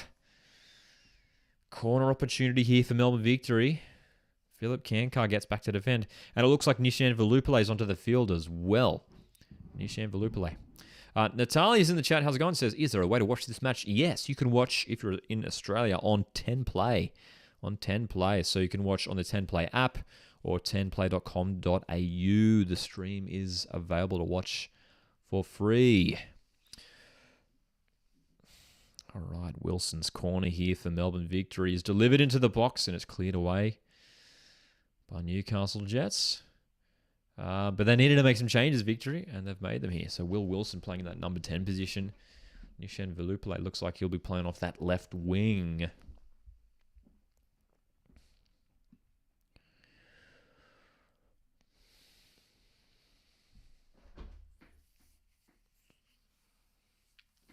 Bryce Morrow asks, what are your thoughts on Clayton Lewis in this upcoming season? I think the midfield of him and De Vere will tear up the A-League. Yeah, absolutely. Dude, on his day, Clayton Lewis is one of the classiest midfielders in the league for sure. He was a bit below average by his high standards last year. But great signing. Great signing. He's gonna add some good balance to that MacArthur midfield. I think you'd expect him to play a lot. I mean, we'll see what happens tomorrow night for MacArthur in their playoff match against Glory, but you'd expect him to start alongside Kieran Backus in the base of midfield, and then Tavia to sort of play ahead of them as the number 10, if that's what Sajowski wants to go with in terms of formation. But I like it. Great on a set piece as well, Lewis. Scored a fantastic free kick last year for Wellington. Very good player. Very good with his distribution as well, Clayton Lewis. He's fantastic. Matthew has dropped his team of all time. Here we go.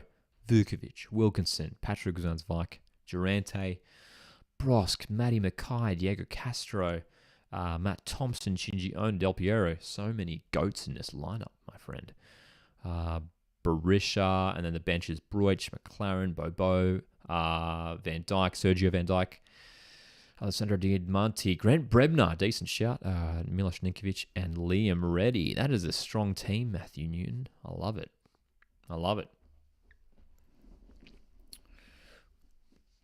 Hey, nice little story from Marcus here. Says, I played at halftime of the 18-19 season at Cogra in a 1-0 Sydney win against Perth. That's how I became a Sydney fan. There you go. I mean, that's the thing. I mean, we were talking before about MacArthur and how they can sort of grow their fan base. And sometimes that's all it takes, getting youngsters. And oh my gosh.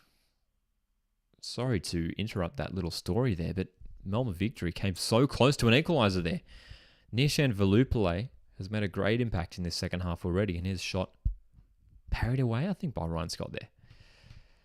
But yeah, just to touch on what I was saying there before, yeah, I mean, giving kids the opportunity to get involved with the club, great way to recruit them as fans. Close for victory indeed, Bailey. And their corner comes in. It's flicked in, almost falling for a strike. But again, Jets can come away with it. And here's the pace of Trent Bahagia on show. One of the fastest players in the league. Trent Bahagia, look, he's still going. And Stefan Negro finally brings him down. And Stefan Negro, a little bit slow to get to his feet here. So, very entertaining start to this second half. We're barely 5 minutes in.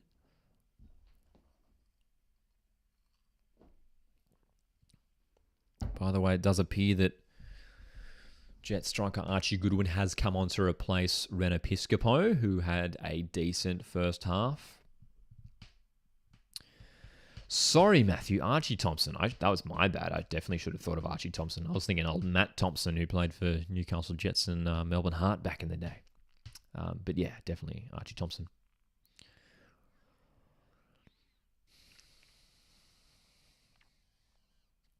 Bryce says the issue with MacArthur Square is that barely anyone goes to the store. I've been to MacArthur Square once, and that was before a MacArthur game, to have a burrito, which is in one of my vlogs. This is a very niche reference, but if you can find my the Battle for Western Sydney vlog, the Wanderers MacArthur vlog from like 2021, I think. Might have been 2022. There's like 2 seconds of me eating a burrito in MacArthur Square, I think. Anyway, back to the football. Trent Bahagia is bursting down the left wing here. And Lucas Moragas is trying to join him. And that's going to be a yellow card indeed. It's going to be. Easy yellow card there.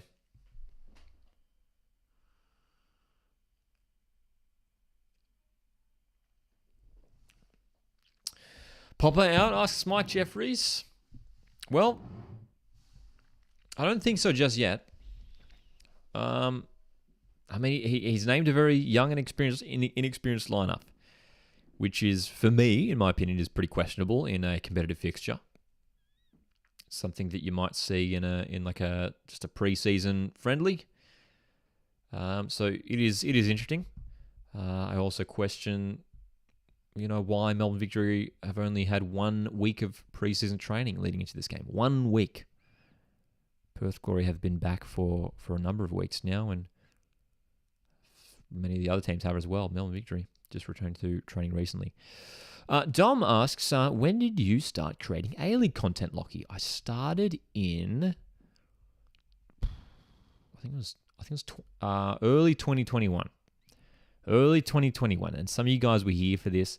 Coastwatch Football started off as a Mariners only podcast, and it was just it wasn't even video content. It was literally just like an audio podcast, and I did it for the 2021 season. We're going to come back to that because Bahaji is in. His strike goes wide. Good chance. Yeah, I did a Mariners only podcast, just like talking about Mariners games. It was a weekly podcast in 2020 and 2021. And then preparing for the 2021-22 season, I started a YouTube channel and got into the video content. And then from there, started to make, more content around the Socceroos and the A-League as a whole, and branched into, other stuff, which was fun. And really very much enjoyed doing this, the video content and the live streams. I mean, doing this stuff right now. I mean, you guys tuning in for this is sort of the main thing, if you like. Our season remembers Spotify podcast. That's right. And the Coastwatch Football is still on the podcast platforms, but it is now evolved into an Australian news football podcast. So it's all it is now. It's a 15-minute podcast, and it's all the latest headlines in Australian football news. So check it out on your podcast platform if you can. Jacob asks, is Yenny Mbakoto still playing for West Sydney Wanderers? No, unfortunately not for Wanderers fans. Mbakoto departed the club following the end of last season. John, your comment from a moment ago says, Western United playing from their training facility will be a great step towards building their fan base. I agree. John says it's located nicely for people from Geelong and from Melbourne to reach the ground.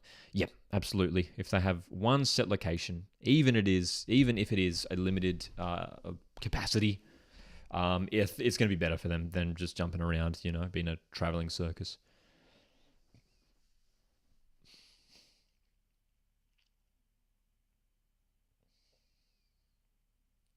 Coasty Gold has been listening to the podcast since day one. Coasty, I appreciate it, mate. I appreciate it.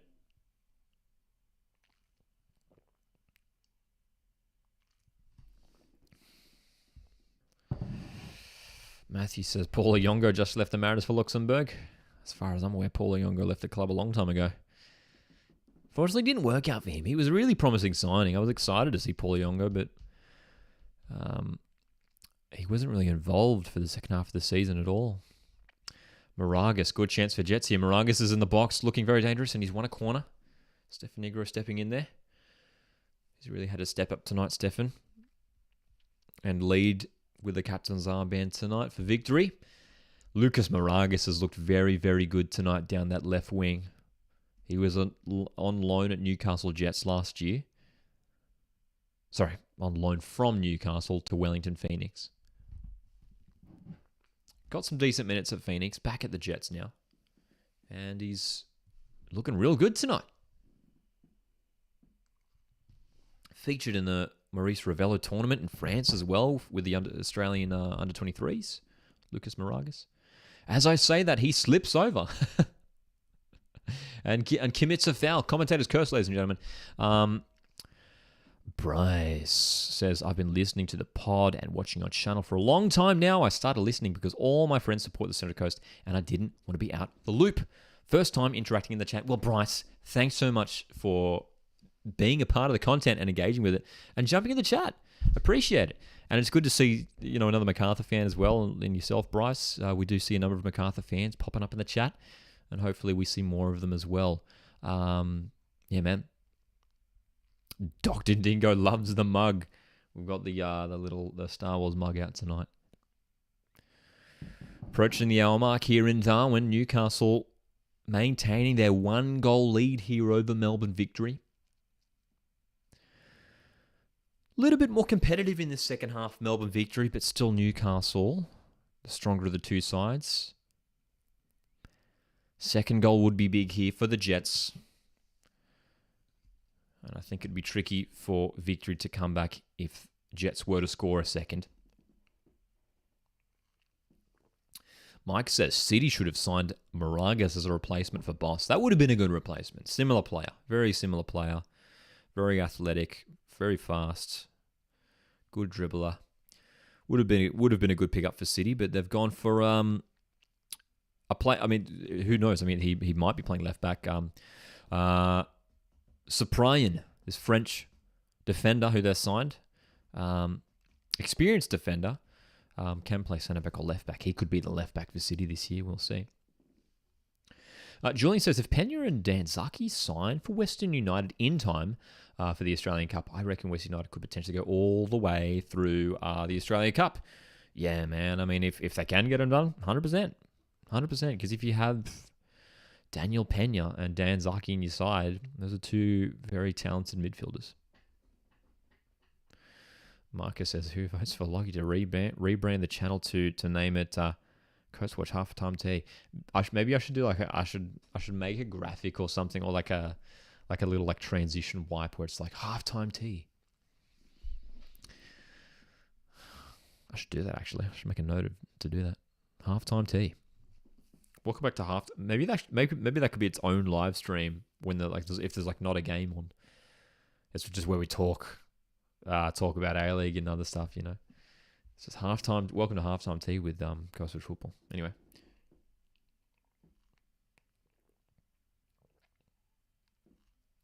Aussie Stadium build-up. Oh my gosh, we're reading the chat and Newcastle Jets have just scored a goal. Archie Goodwin makes it 2, and that could be the ceiling goal for Newcastle. Archie Goodwin. Oh no. Oh God. It's offside. Scratch that. I've been pranked. Archie Goodwin tapped one in from close range, but the flag's up. Ignore that. Big call indeed, Dom. Big call indeed. Let's have a look at the replay. Look at that, Robbie Stanton, hands on his hips, not happy. Here's the replay. Dude, from that camera angle, he's way onside. From that camera angle, he's behind the ball player. He's behind Bahagia. What do you think? Dom says, wow, robbed. I think Newcastle have been robbed there, yeah. He looked like he was behind the Bahagia there, behind the cross. Am I mistaken? I mean, to be fair, the angle of the camera is not directly in line, so it could be an optical illusion. But yeah, man, that looked like it was on for sure. As we know, no VAR in the Australia Cup, no VAR. So the on-field call stands. And Newcastle Jets, very close to a second goal there. Coasty Culture says that looked onside to me. Sonny says robbed as well. Yeah, man. Chance for Jets to spring forward once again here. Space for Aquilina, who's being tightly marked by Valadon. O'Neill in midfield, who's controlled things tonight for Newcastle, sprays the ball out wide. Clayton Taylor's looked good. Nice pass for Goodwin. He's just lost the ball, though. Falls for Grozos, who could hit Grozos. Ahmad Talib is behind it. Long-range strike from Costa Grozos. I love this comment from Marcus. Popovic got to crank up the gas to the max. That's right. They're going to go to drop a FIFA reference. They're going to go ultra attacking mode, if you know what I mean. Melbourne Victory need to get some field position. I mean, get the ball up the other end of the pitch. That's a nice little move here. Here's Will Wilson on the ball, driving forward. Will Wilson, great run. And he gets the ball back. Great chance. Eli Adams. Oh, what a clearance. What a block. Lucas Moragas denying the equaliser for victory. That was a great chance. That was Victory's best chance of the game. Eli Adams. What a run by Will Wilson. He found the ball, and that was a really smart cutback. That cutback from Wilson, because he had a couple players closer, and he easily could have just panicked and just poked it into one of them. But Eli Adams was in acres of space in the box. Aussie Stadium Biddle says, how would Victory not scored? Eli Adams, wow, says Matthew. Oh, boy. Corner, Victory. Deep. Oh, my God. It's missed everyone. That was a shocking corner. Shocking delivery. Awful Connor, indeed, stadium builder. That was a dreadful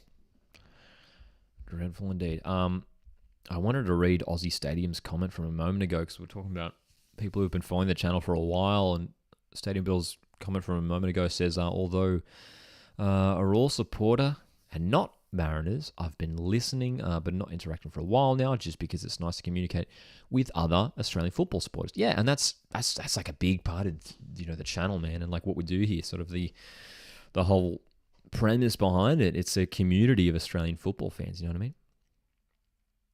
So that's why I was really excited a couple of years ago to expand from just my Mariners stuff to a broader A-League, Australian sort of perspective. Tom says Matilda's news in the last 50 minutes. Teagan Mike is joining Liverpool. Is that right? Wow, that's awesome for Teagan. That's big news. Big news. Teagan Micah, one of the goalkeepers involved with the Matildas at this Women's World Cup. And we will be live for the watch-along this Thursday night for the Matildas' first game. We'll be doing live watch-alongs for all of Matilda's group stage games right here on the YouTube channel. Can't wait for it. Newcastle in with a good opportunity, but it goes out of play. And there will be some more substitutions here. We've passed the hour mark. And both these teams, fair enough, you'd expect them to sort of be waning when it comes to fitness. And it is Ben Falami. He's going to be coming onto the pitch. Looks like he'll be shifting over to the right wing. Falami on indeed. Giuliano asks, Eli Adams played for Raw, right? Yes, he did indeed. Yeah, made his A-League debut for Brisbane Roar a couple of years ago. And hasn't quite got too many first-team opportunities for victory. This is a great chance for him tonight. He's been decent. He had their best chance a moment ago there, Eli Adams. And he could be playing through the middle now because it looks like Ben Falami's playing off that right-hand side. Here is Ben Falami, who came on for Juratovic. Juratovic was playing up front earlier, but didn't quite get any opportunities, Juratovic.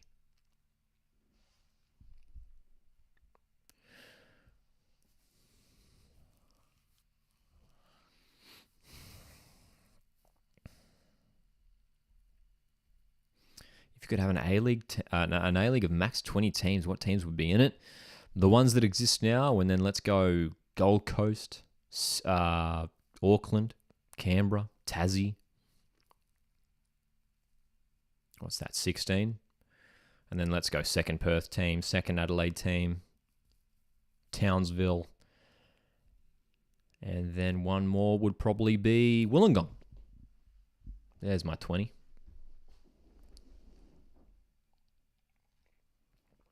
That's right.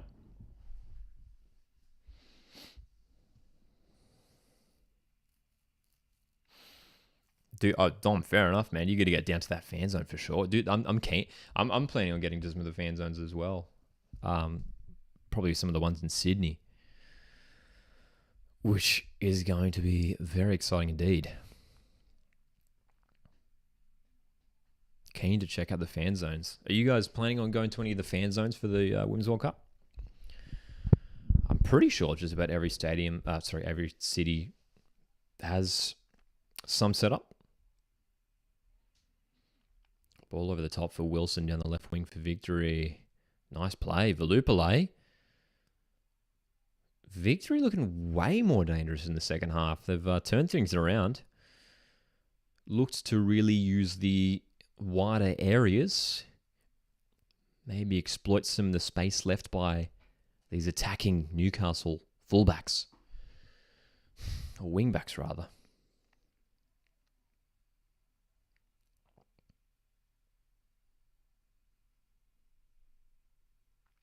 Corner comes in, headed away. Well headed away by Ingham.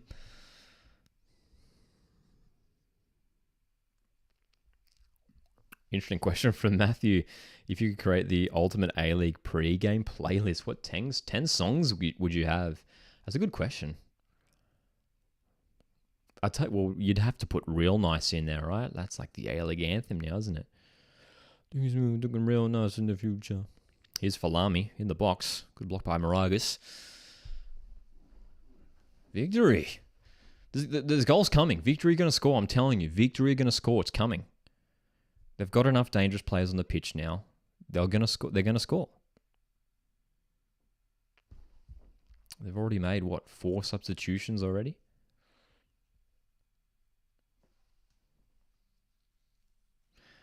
Bryce said I was having a debate with a friend a couple of months ago about it. It would have been better if it would have been a better option to make West United's home in Hobart. Yeah, maybe. Yeah. Yeah. yeah. I think that would have made sense.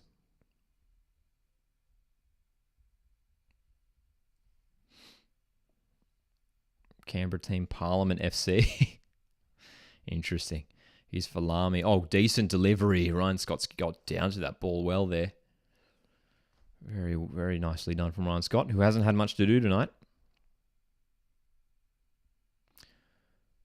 Victory are playing too predictably in the final third. You can really tell we are playing our youth indeed, Jan. Indeed. It's been a very youthful lineup, but looking to really chase the game now with Valupale and Falami on the park.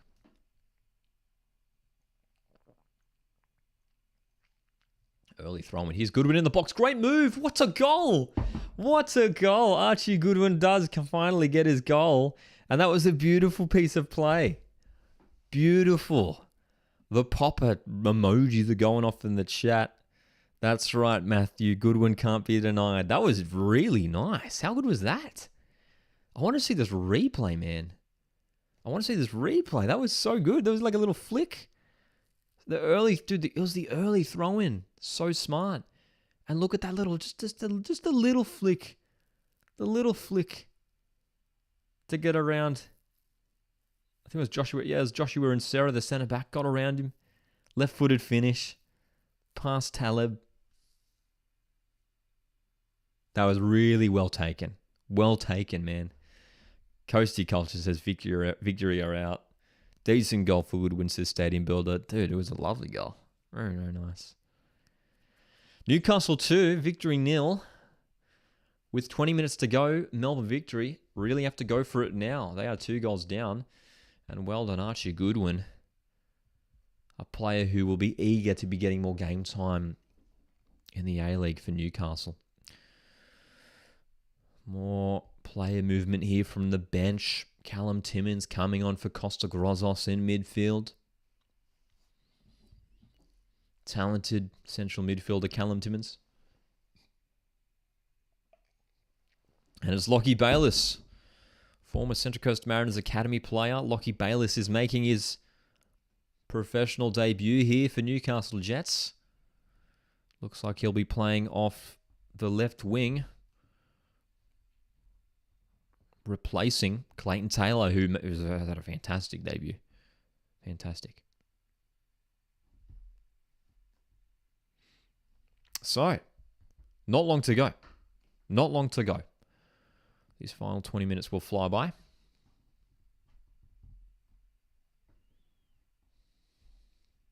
What do Victory have in them? Here's Ben Falami. He really needs to step up here. Probably one of the most senior players on the pitch right now. Falami, good run. Eli Adams just loses the ball there. And Jets can counter-attack. One more and it's done, man. One more and it's done for Jets. Bahajia playing it off. Plenty of space in midfield. Miragus has space. Just the inexperience has really shown tonight, unfortunately, for Melbourne Victory. It was very much an eyebrow-raising lineup that they had named. Just so many youngsters, and they haven't had the leadership on the field to compete and contain Newcastle. Another chance for Victory to push forward here down the right. Falami. The pass isn't on. There's only so much Falami can do on his own, man. Credit to Jets, who have been solid in defense as well. Newcastle, very, very solid. Really, really good.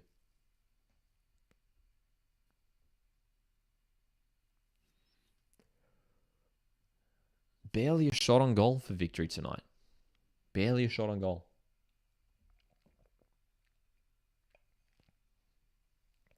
A very impressive showing from Newcastle, and not many people predicted Newcastle to win this game. Early predictions from you guys in the chat were predicting victory to get the win. But this has been a strong showing for Newcastle. That's right, Melbourne loss. Saints fans in the chat, how's it going, mate? Says Popper's fault for playing youth. Look, it's the Australia Cup's a good competition to sort of give the experience to the younger players, but it's rare that you see just so many young players named. So many young players. It's just really disappointing for Victory fans to see this, man. I mean, if my team played a team of almost entirely young players, I'd be disappointed, because it signals that your club isn't taking the competition seriously, unfortunately. And for Melbourne Victory, Melbourne Victory are the biggest club in Australia. They want to be winning everything. So, yeah, it's really bizarre, isn't it? Really bizarre. Mike says Victory are in crisis. Bailey says F3 Derby and Hex season is going to be interesting.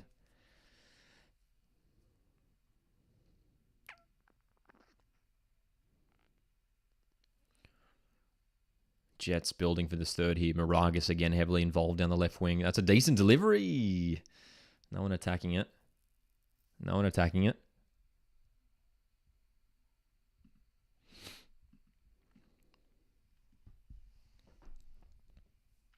$15 minutes remaining in regular time. Newcastle 2, Victory 0.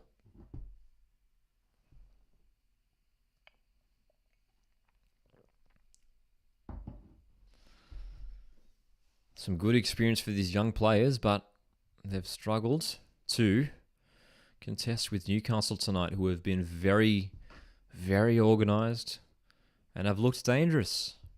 They've looked very, very dangerous tonight, Newcastle, creating numerous opportunities. Mike says, although to be fair, it is July. That is true. It is very early on in the season, and there is plenty of time for Victory to turn things around, recruit more players, build things for the A-League men's season. But it's going to be the first time in Australia Cup history that Melbourne Victory won't be involved from the round of 32 onwards. They won the Australia Cup just 2 years ago, Melbourne Victory. 2021, they were Cup champions, and they are set to be eliminated in the playoffs. Here's Lockie Bayliss driving forward with the ball here. Bayliss feeding Goodwin on the left. Could this be the third? The flag is up. The flag is up.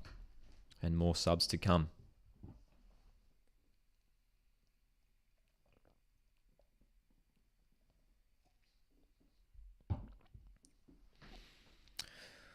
More youngsters getting some minutes here for Victory. Eli Adams is coming off. Decent shift tonight for Eli Adams. He's had Victory's best chance of the game after his shot was blocked.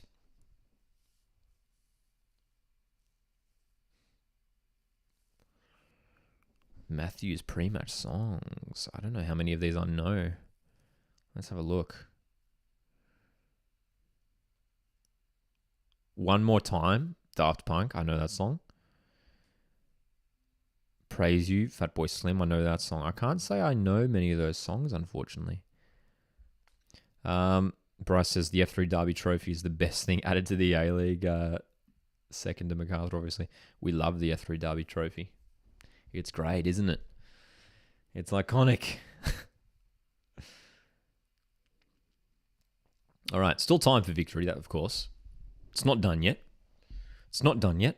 2 goals is all I need. Ben Falami off the left-hand side. Loses the ball. Ben Falami had a disappointing campaign last season. Don't forget, Ben Falami was a Socceroo back in March of 2022, man. Socceroo. He came on. I remember he came off the bench in that Japan qualifier in Sydney back in March last year. Here is Volupele now. Good little run. He takes it out of play though. So Volupele and Falami, the two more senior players, the wide players here, just trying to create things for victory, but even they're losing it. Even it's breaking down for them.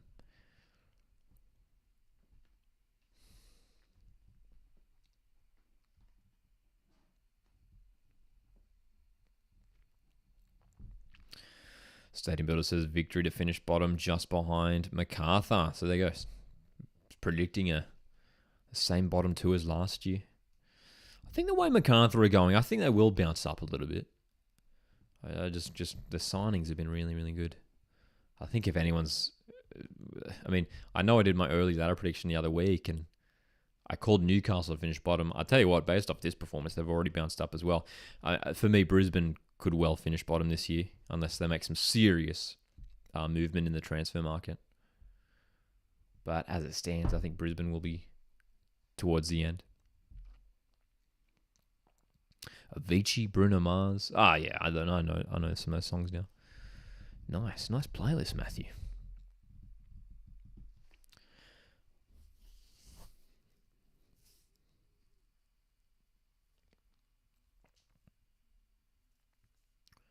Long ball. Is Falami on side here? Apparently he was. Ryan Scott had to clear that. 10 minutes remaining in this Australia Cup playoff match. Our first look at Melbourne Victory Newcastle Jets for this new season. And it's been a pretty impressive showing from Newcastle. But Melbourne Victory, just not enough experience tonight. Falami off the left. What can he create? Volupele. Man, just like trying the 1-2, but Falami wasn't even making the run there. It just sums up the night. It sums up the night, unfortunately, for Melbourne Victory, that they've just lacked cohesion. They've lacked fitness, they've lacked experience, they've lacked cohesion. And they're really pressing now. You can see Melbourne Victory really pressing. Jets able to send the ball long. And with this high press from Melbourne Victory, it will leave them exposed at the back. We could see a third goal here for Newcastle in the final stages of this Australia Cup matchup. Mariners season in here says, sorry I'm late, forgot this was on. No worries, mate. No worries at all. Hope you're doing well. Good to see you here. You've tuned in at a good time. We're at the climax of this game. Final 10 minutes. For those just tuning in, it is Newcastle 2, Melbourne Victory 0. And our first look at Newcastle Jets under Rob Stanton. Worth mentioning as well, Rob Stanton, the new head coach of Newcastle Jets, looking to revolutionise this team. And this is a good first performance. Newcastle Jets fans will be happy with this one.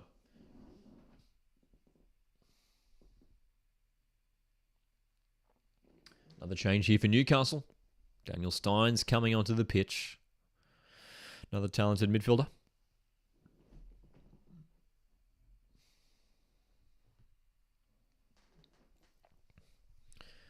Looks like he has come onto the pitch to replace Dane Ingham, by the looks of things.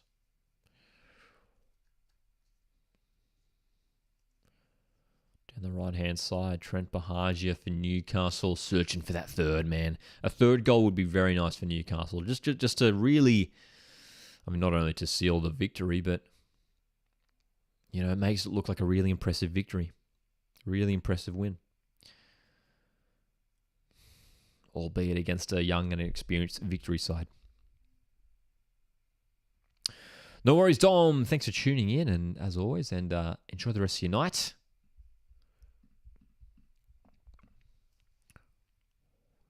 Final chances here in the match. Don't forget, tomorrow night we'll be live, same time again, 7:15 Australian Eastern Standard Time for the live watch-along of Perth Glory v Macarthur FC, the second Australia Cup playoff match. We'll also be watching Tottenham Hotspur taking on West Ham United for their friendly, which is taking place over there in Perth. Both of those games you can watch on 10 Play as well.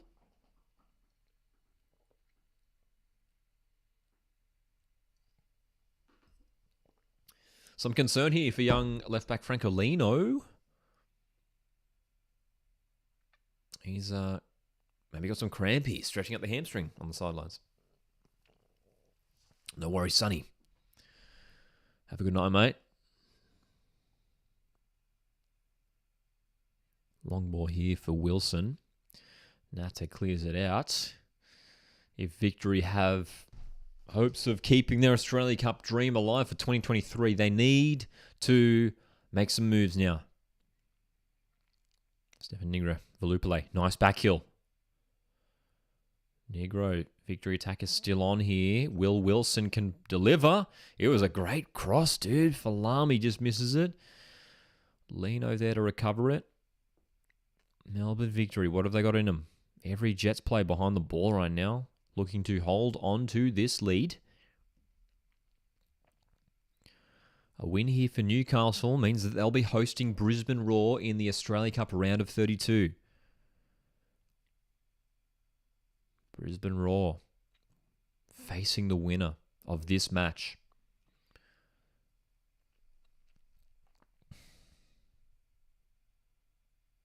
Oh my gosh.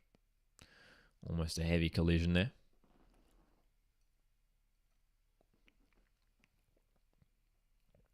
Five minutes remaining. Newcastle pretty much just camped in their own half now.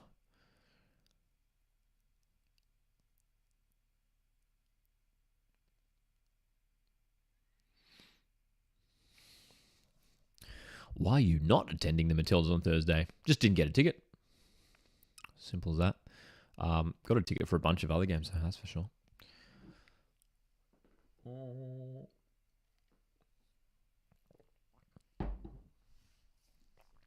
Here we go. Here's the attack for Jets, surely. Steins spreads it wide for Moragas. What a game he's had tonight. Lucas Moragas still full of energy in the 86th minute. Delivery's decent too for Steins. Shot is blocked. Trying to poke it through. Falls through to the goalkeeper. Morton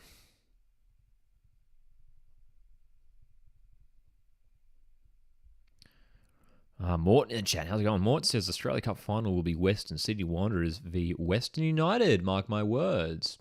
Fair shout. Fair shout. I like that prediction. The two Western teams. Yeah, could see that. Could see that happening. Wanderers could go far in the cup. They've got a strong defence.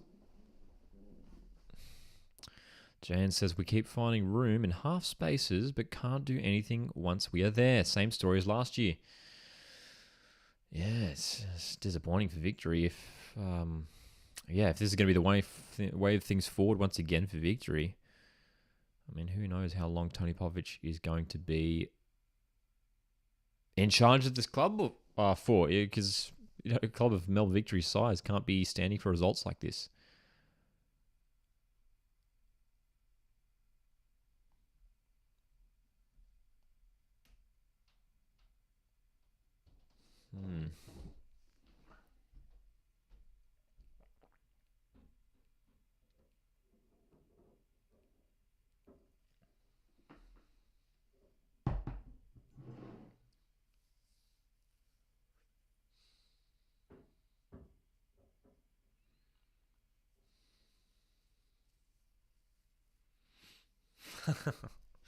Love that from Aussie Stadium Builder. The final will be Peninsula Power, Gold Coast Knights. Queensland Derby, eh? Imagine that. Queensland Derby in the Cup final. That'd be great.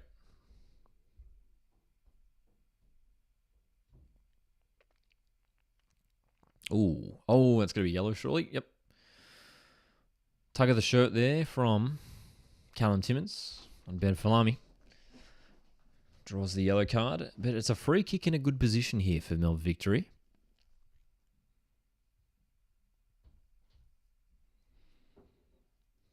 What can they create?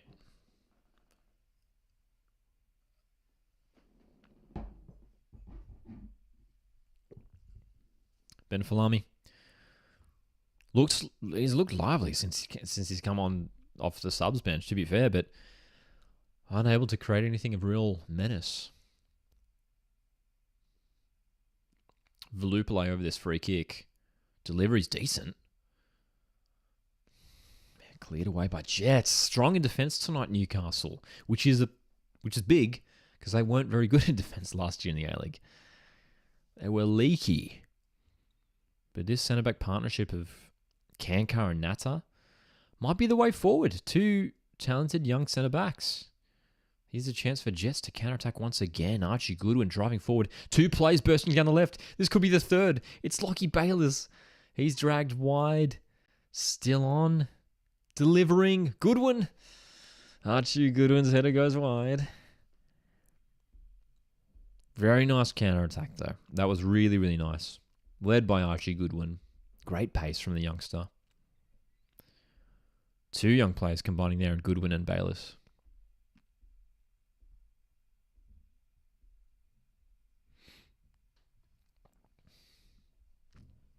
How much injury time you reckon we'll have? 3, 4? Probably 4. I've had quite a few subs. Hasn't really been any injuries besides that Franco Lino with the cramp.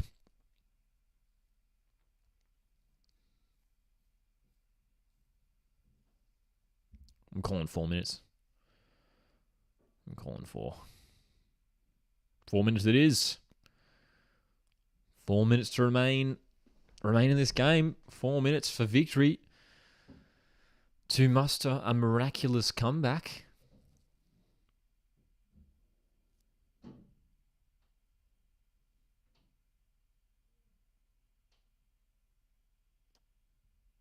This has been truly disappointing for Melbourne Victory, man. I mean, just to name this lineup and perform like this.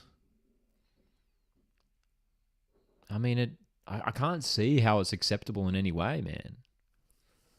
You know, they returned to training last week, but why not return earlier? You know? They weren't involved in the A-League final series at all. They had a couple months off from football. Why not return to training earlier, get the team fit and ready for this match, get involved in the Australia Cup? Man. Did you hear that the Club World Cup in 2025 is having a major expansion? Yeah, I did hear about that, which is cool. I'm keen to see how it works out. Stadium Builder says Australia is bidding for the 2029 edition, which would be huge, wouldn't it? That would be cool. Jets looking for another attack here. Rob Stanton will be really happy with his performance, I think, from his team.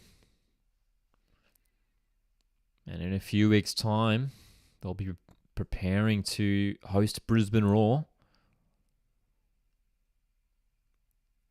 for a round of 32 match. Oh, given away here. Chance for victory. Volupale's in. Volupale scored. Victory have won back. Victory have scored. Nishan Volupale. It's 2-1. He has to wrestle back for the ball from Mark Natta. Nishan Volupale has pounced on an area here at the back, and it's one goal back. Is there enough time? Is there enough time? Matthew says it's on now. Not over yet, says Stadium Builder. Very nice play indeed. To pick up that ball, move forward. Here we go. Can they do it, dude? All of a sudden, a little bit nervy for Jets.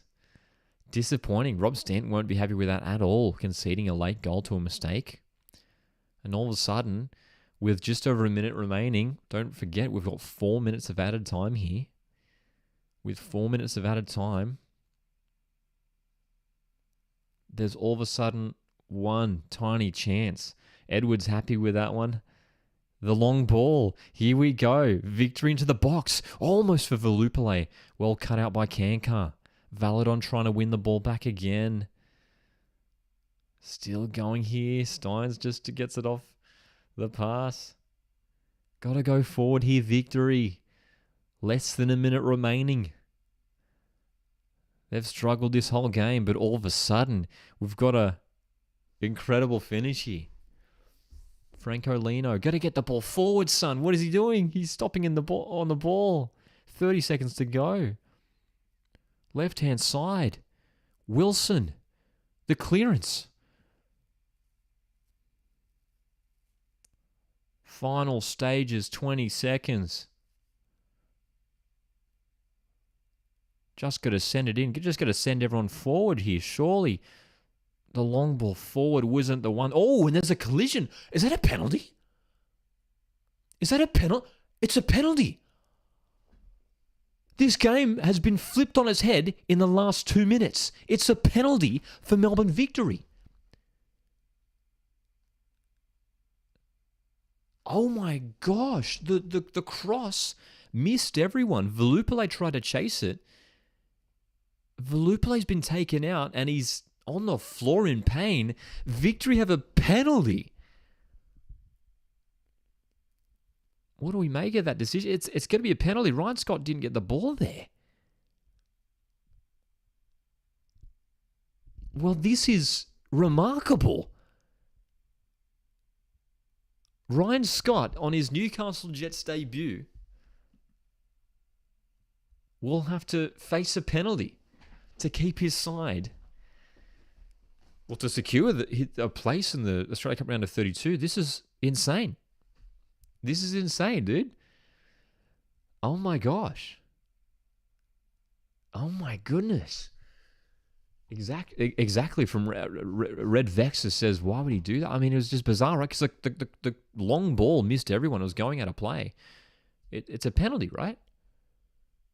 Who's taking it? There's no victory players around. Will Wilson stepping up. This is remarkable. Here we go. Stadium Builder says easy penalty decision, pen every day of the week. It has to be, right? I mean, he's not got the ball. He's not on the ball at all. So here we go. The final stages of this game. And Melbourne Victory, who have been behind all night, have a chance here through Will Wilson. The youngster who's come off the bench against Ryan Scott. If he scores this is an insane injury time comeback from Melbourne Victory. We were talking about how disappointing this has been from them. But we could be going to extra time. Will Wilson scores! We are going to extra time. The stream is not done. It is 2-2. Will Wilson does it again in the cup. And Melbourne Victory. Oh my gosh. Insane. What has gone on? This game seemed to be fading away. But it's... Dude, what's going on? Someone tell Dom to come back. Someone tell Sonny to come back. They're tuned off for the night. Ryan Scott, an absolute blunder on his Newcastle debut.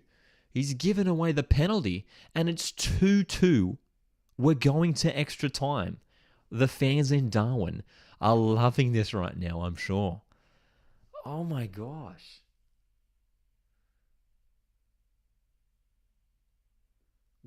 Great penalty, dude. Great penalty. Well, ladies and gentlemen, the stream is far from done.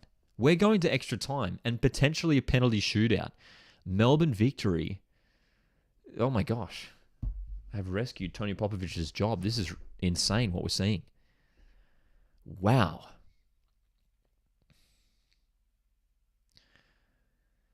Oh, okay. So, all of a sudden, we have to regroup. Both teams have to regroup. Phil Kankar, we're watching the footage here, the two teams in the huddle. Phil Kankar has just absolutely yeeted a bottle onto the ground in frustration. And all of a sudden, the momentum is now with Melbourne Victory In extra time here, the momentum is with Melbourne Victory. Rob Stanton here has his players in a huddle.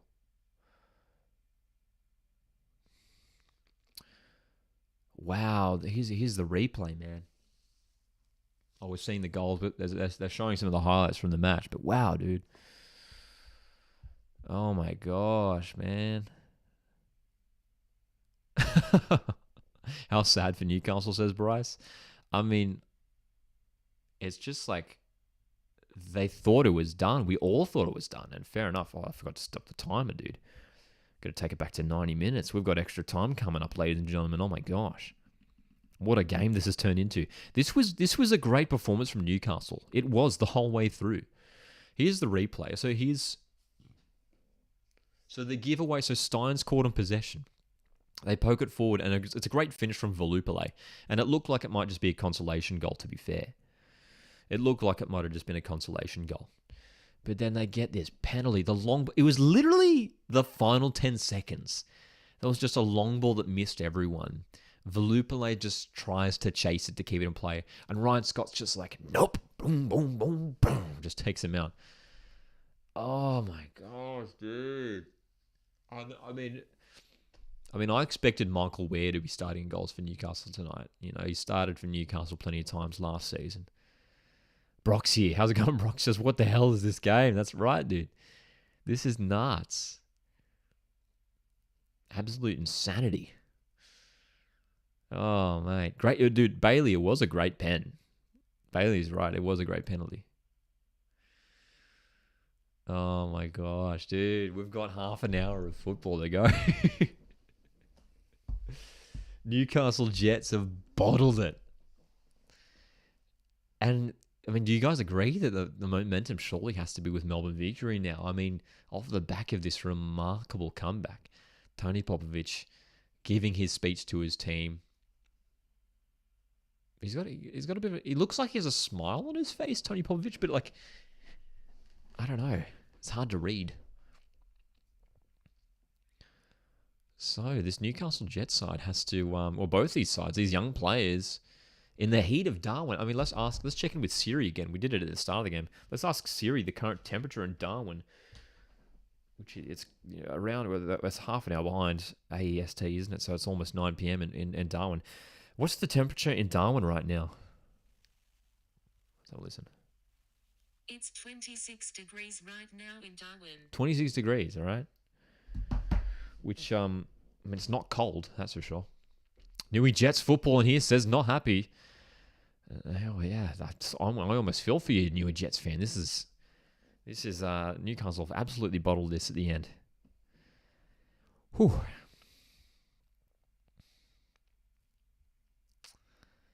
Okay. They're showing Rob Stanton on the bench right now, and he's just stressing. He looks so stressed. Newcastle have brought in another young player here for extra time. Wow, dude. Okay, let's play. Game on, man. Game on. Razmowski on for Melbourne Victory, another young player. So, still plenty of football to be played in Darwin tonight, ladies and gentlemen. Still plenty of football to be played. All right, we are almost set for kickoff of extra time. Remarkable comeback. It's Franco Lino who's been subbed off for Melbourne Victory. Solid shift from him tonight at left back. Here we go. Extra time.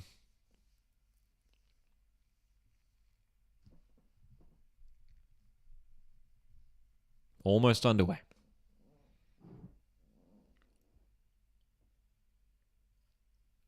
So Darwin, what a treat for them. The game going past the 90 minutes. It is underway. Extra time has commenced. 2 goals from Newcastle. They had their second in the 70th minute. And there's already been a heavy challenge, dude. Aquilina's down and in pain. And there's space for Lamy to boost forward here. Timmins challenging him. Kankar goes out for a throw. Goodness me, dude. Okay. All of a sudden, this has gotten really spicy now too. Jets are going to be really, really upset with this, man. Hot Dog Hoops in the chat. How's it going? He says, I just saw the notification pop up and I was shocked. Dude, we didn't see it coming. This was... Newcastle were in control. And defensively, we're very good tonight too. We're very, very good. Stadium Builder says that penalties prediction from earlier doesn't seem so unrealistic now. I know, right? We're absolutely on for penalties. And the last time Melbourne Victory were involved in an Australia Cup playoff was against Perth Glory back in 2021. And that game did go to penalties, and Victory did win that game on penalties.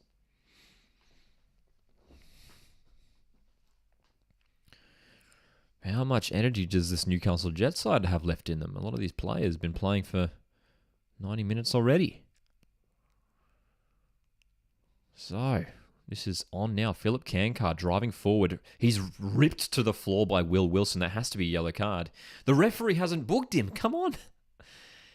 He's rugby tackled him to the ground, and it's not a yellow card. Aquilina delivers. It's fallen for Bahagia, and that's a terrible shot. He's got to hit the target there, Trent Bahagia. That is a dreadful, dreadful strike from Trent Bahagia, who scored early tonight.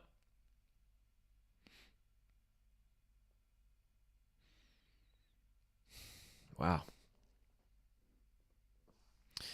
That's right, John. That was the season Victory won the Australia Cup as well. Indeed.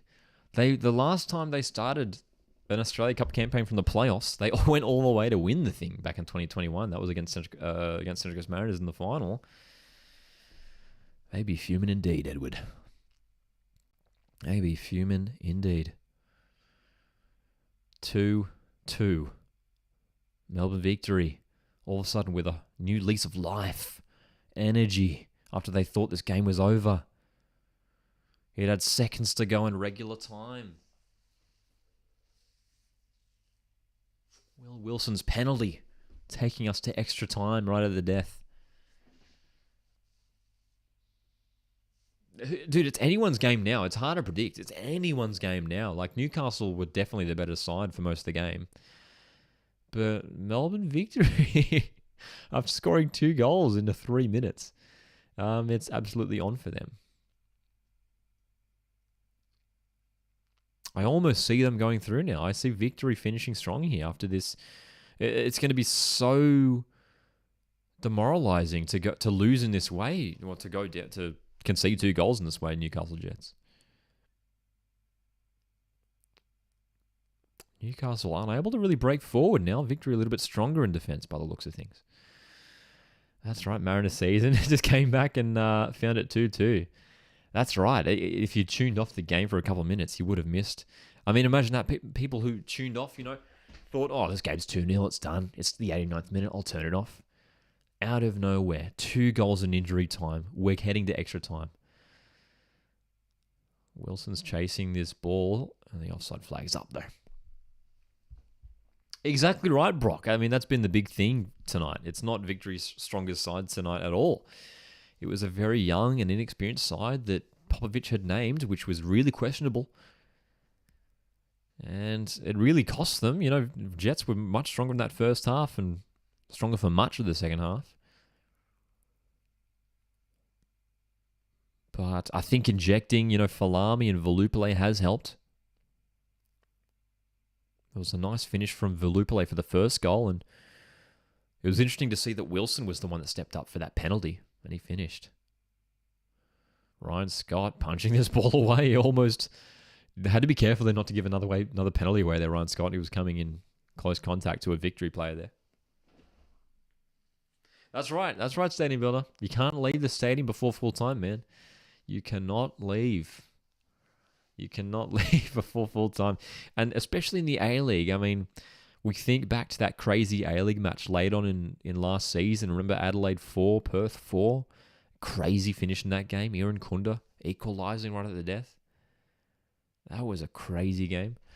If there's anything to be learned about Australian football in the A-League and now in the Cup as well, do not leave until the final whistle. Wilson's the man of the match, says Edward. He's been very good since coming on. He's been very, very good. Came on at halftime, added some more drive in that attacking midfield position, got himself on the ball, and scored the penalty.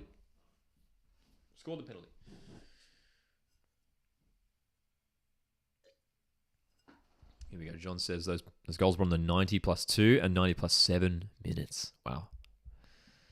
And what the penalty was, I think the penalty was on like the 90, it would have been like 90 plus 4, right? We had 4 minutes of injury time too. It wasn't like we had loads of injury time. But when we entered injury time, it was 2-0. I'm just thinking about Dom who left the chat earlier, Dom and Sonny, I think I had to leave early, and I hope they're still watching the game, man.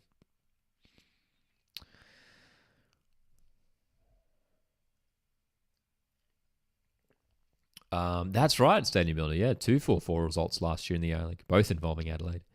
The one against Wanderers at Cooper Stadium, and then the one against Perth at HBF Park. So, the question now for this matchup is, will we see an extra time goal? Will there be a winning strike in extra time, or will we be going to a penalty shootout? What do you guys think? As the defenses tire, there might be space here, and there could be space for Falami. Look at him driving forward. He's going to keep going here, Ben Falami. And that's surely going to be a foul, right? He's been bundled over by Daniel Steins. And the referee has let a few things go tonight. And the long ball is almost going to find Goodwin. He can't find it, and that's going to be a foul too. Yep. Wow, that's pretty incredible that wasn't a foul on Falami a second ago.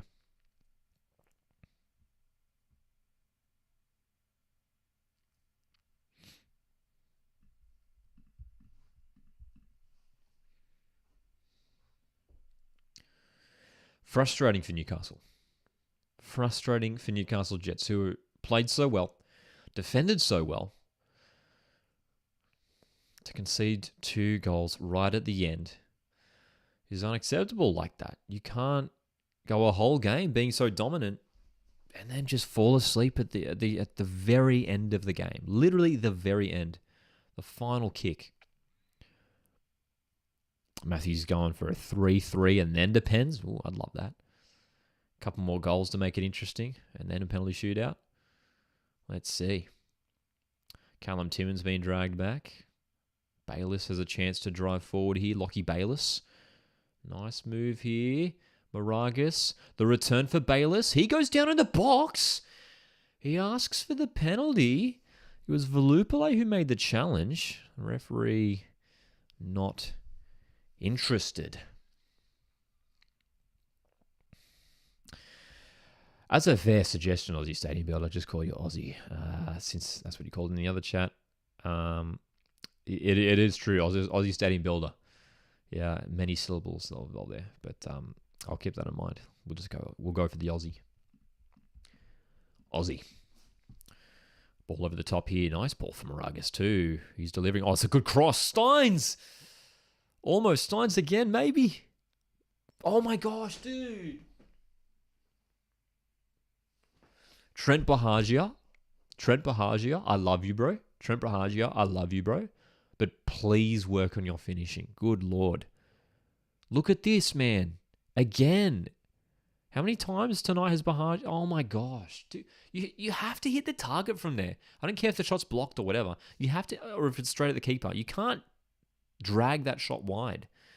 That's like the 3rd time tonight that Bahagia's been in a great position and he's missed the goal altogether. Conscript says classic Trent shot.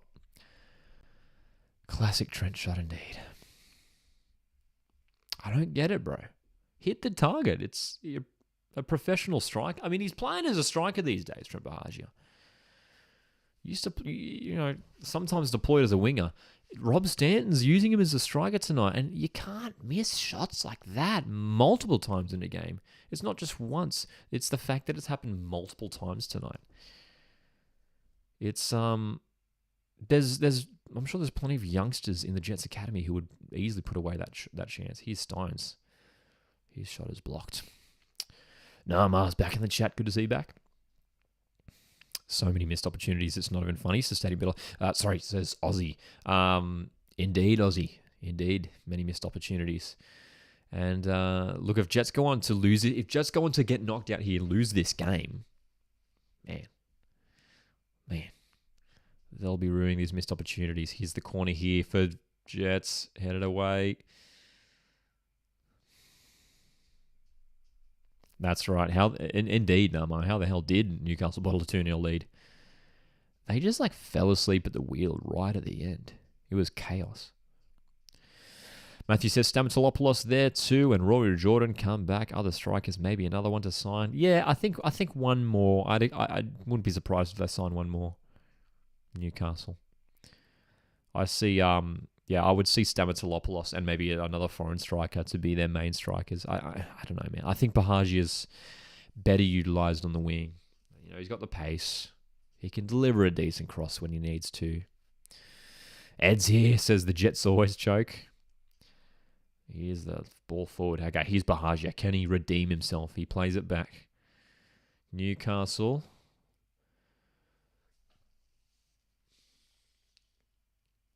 O'Neill.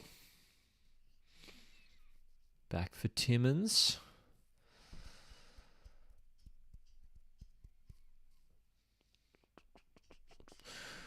Just a few minutes remaining in this first period of extra time. It's gone by pretty quick, actually. Timmins. O'Neill. The Jets just keeping possession. Patient build-up here, which is what they were doing well in the first half especially. Stones working it around. O'Neill being challenged by Valadon, who's worked really hard tonight, Valadon.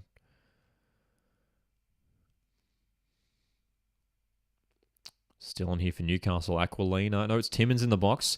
Timmins still. Timmins. Can he keep it in? O'Neill. Delivering. Great chance. Oh. Archie Goodwin goes down hurt. Victory able to clear it.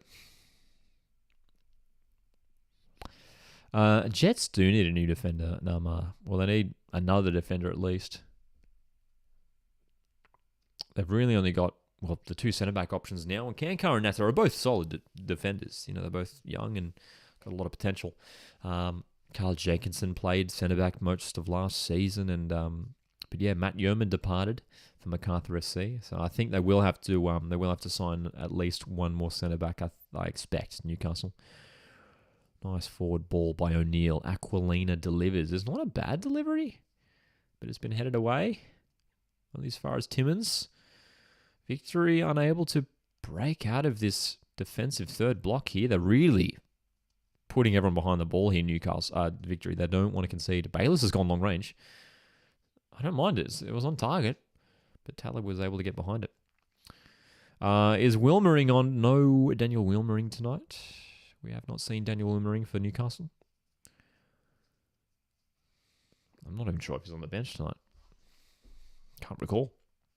It's been Lucas Moragas who's been running things in that left-back position, though.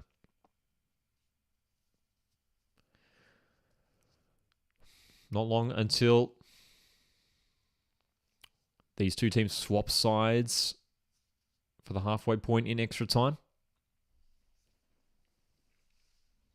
Newcastle 2, Melbourne Victory 2. If you're just tuning in, this has been a remarkable game. Newcastle dominated things for 90 minutes, and then right at the very death, Victory rescue it with two miraculous goals.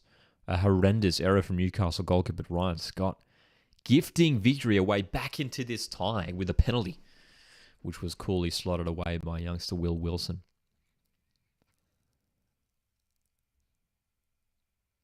Final attack you'd expect here of this first period of extra time here for Newcastle. Don't know if we've got any injury time for this half. I don't think so.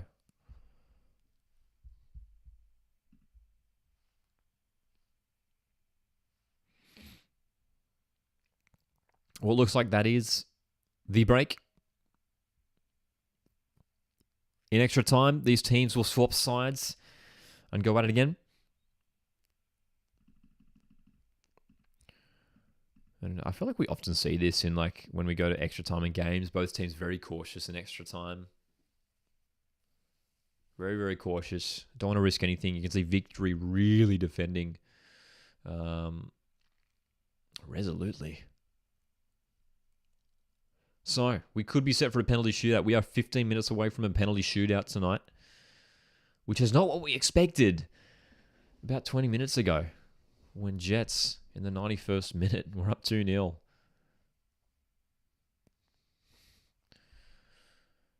Philip Kankar receiving some leg work here, trying to keep themselves fresh for these final moments of the game.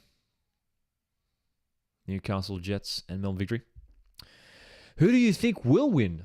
Asks Mariner Season. I honestly, I think Melbourne Victory are going to win the game from here. Whether it's through a late goal, whether it's through penalty shootout, Melbourne Victory, that was a really spirited comeback in injury time. And I think they'll get through in the end.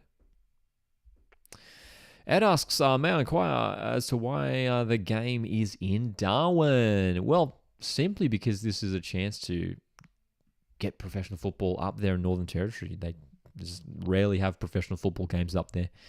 And considering that these games are just sort of one-off games, these playoffs, it was an opportunity to take the games to a new location. And Darwin was selected as that location. Which I like. I like the idea of them taking these games, just the playoff games at least, to remote locations, regional locations.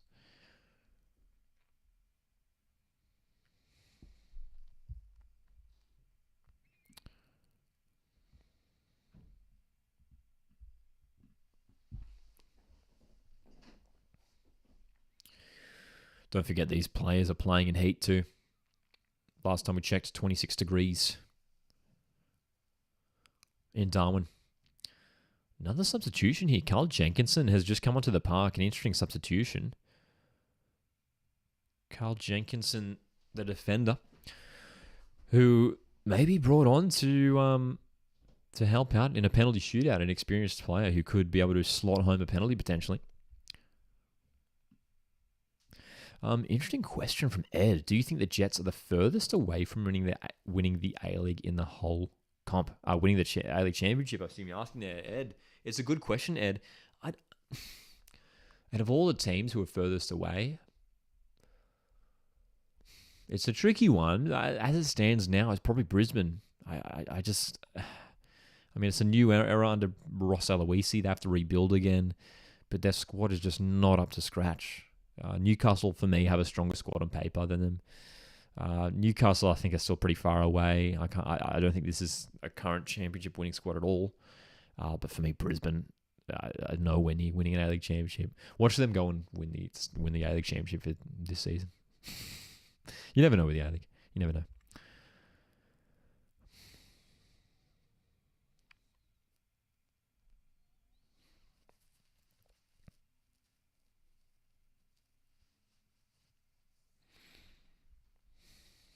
So, I forgot to start the timer. We're back on. My bad. Forgot to start the timer. We are back on for extra time, and the timer is ticking away now. So Jenkinson has come on for Brandon O'Neill.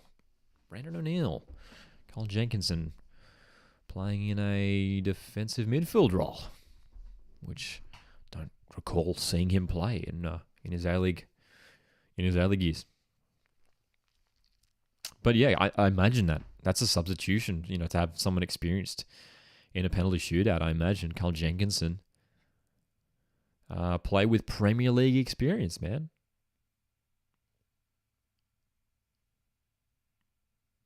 So, Newcastle again on the front foot. It's clearly, Victory clearly don't really want to commit anyone forward here. Lockie Bayliss has one, no, it's a free kick. So, Victory clearly don't want to be too adventurous here in this extra time period. They're happy to settle for penalties.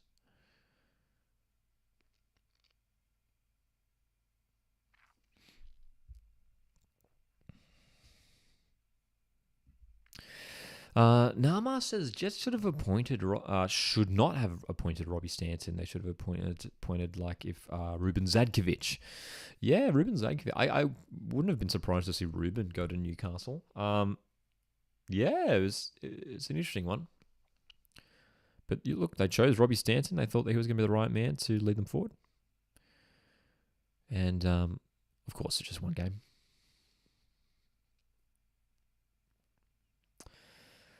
Do you call the sport soccer or football? I mean, I mainly call it football just out of habit, but like I call it both, I guess. Depends on the context, I reckon. Both.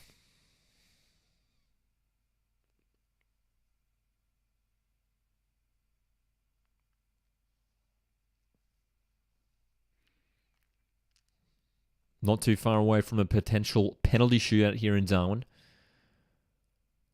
Newcastle Jets 2, Melbourne Victory 2. This has been a very exciting way to open the Australia Cup final rounds for 2023. These two teams playing for a spot in the round of 32. And the winner of this match will host Brisbane Roar in that round of 32. Lucas says Ruben Zakovic quit. He doesn't want to coach. That's interesting. That's an interesting take. Do you know something we don't, Lucas? I'd be interested to see if Zakovic does end up at another A-League club or maybe overseas potentially.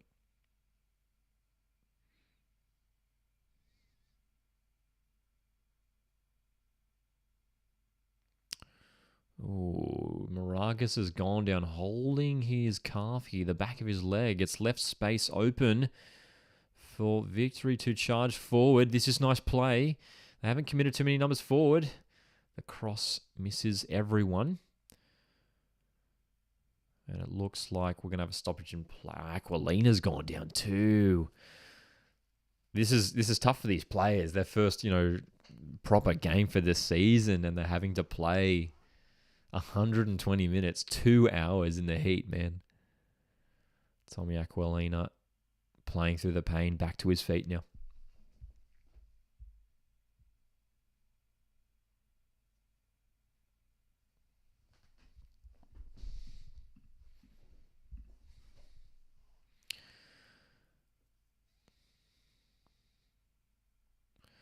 Lucas Moragas departing the field here.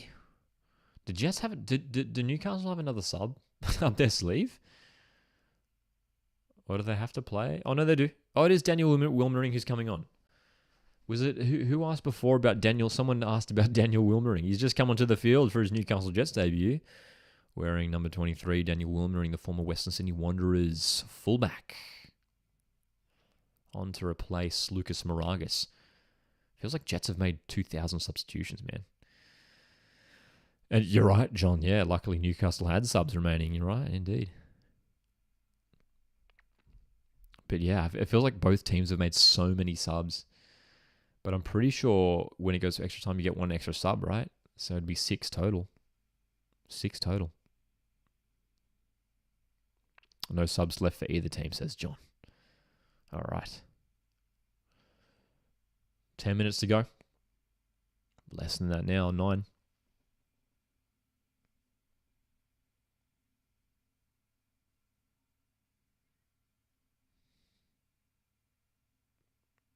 Ooh, it's got to be a foul, surely. It is.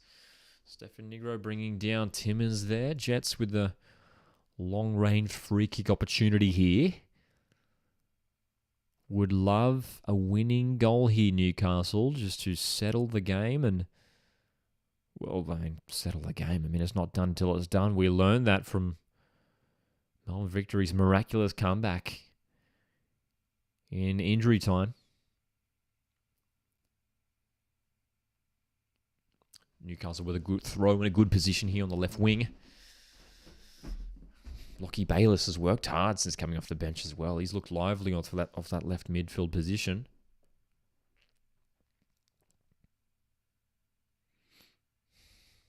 Did you watch the West Ham Perth game? Yeah, we did a live watchalong for that game here on the channel. It was a lot of fun. 6-2. Good fun, that game. And decent showing from Perth. They weren't as bad as the scoreline suggested. They were decent. Here's Timmins. Nice run by Timmins. He's going to shoot. It's been blocked. Steins. Oh, I liked the idea. He was going for that little sneaky pass through. Lupale's tried to poke it away. Is that a foul? Play on it is. Matt's here. How's it going, mate? Is it a good game? Dude, it's been a great game, actually. It's been really, really good. Newcastle are up 2-0 all the way till the 90th minute, and then Victory miraculously scored 2 goals in injury time. So we have 7 minutes remaining now until a penalty shootout to decide who goes through to the round of 32 in the Australia Cup. One of these A-League teams will not be involved in the Australia Cup round of 32 this year. Bayliss, that was a decent delivery, but no one was there to meet it. So Steins has to recover the ball on the right. He can't keep it in play.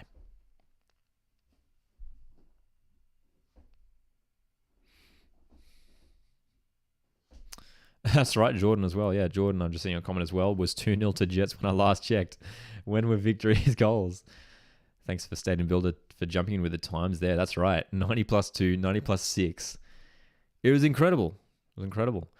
And for those that missed it, it was an incredible moment for the Victory's second goal. Ryan Scott, Jets keeper, came out and took out Victory's Nishan Velupale, giving away a penalty.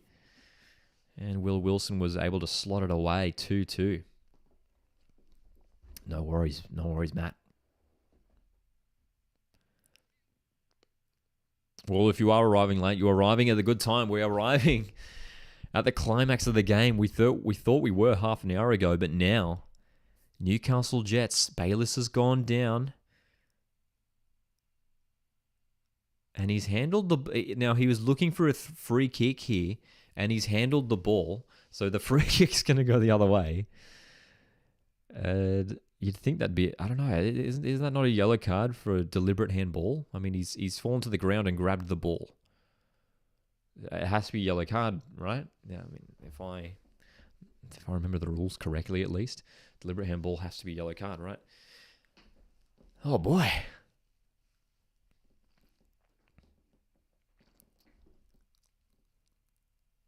This young and inexperienced Victory squad has really dug deep tonight in the Northern Territory heat.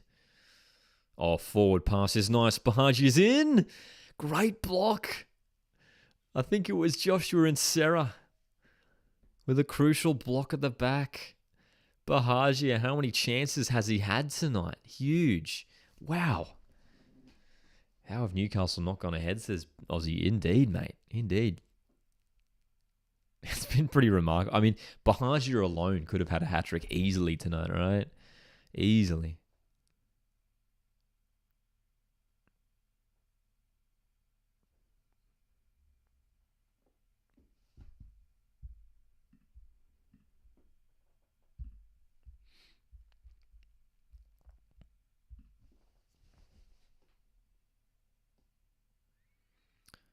Velupale. Almost winning a corner. There's a throw in here.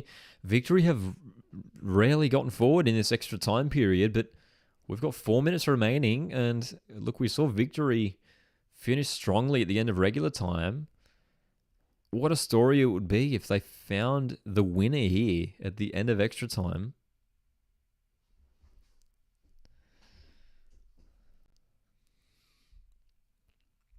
Throw in goes short for Velupale.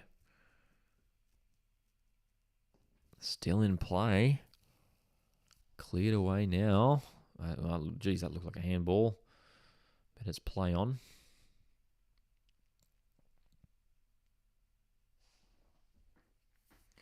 So many young players on the pitch right now for Melbourne Victory, man. It's pretty remarkable.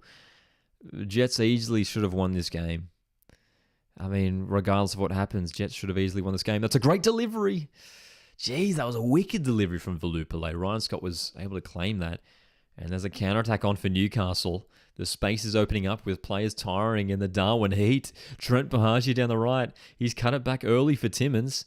Maybe a little bit too early. Bahaji are forced to go back to Aquilina.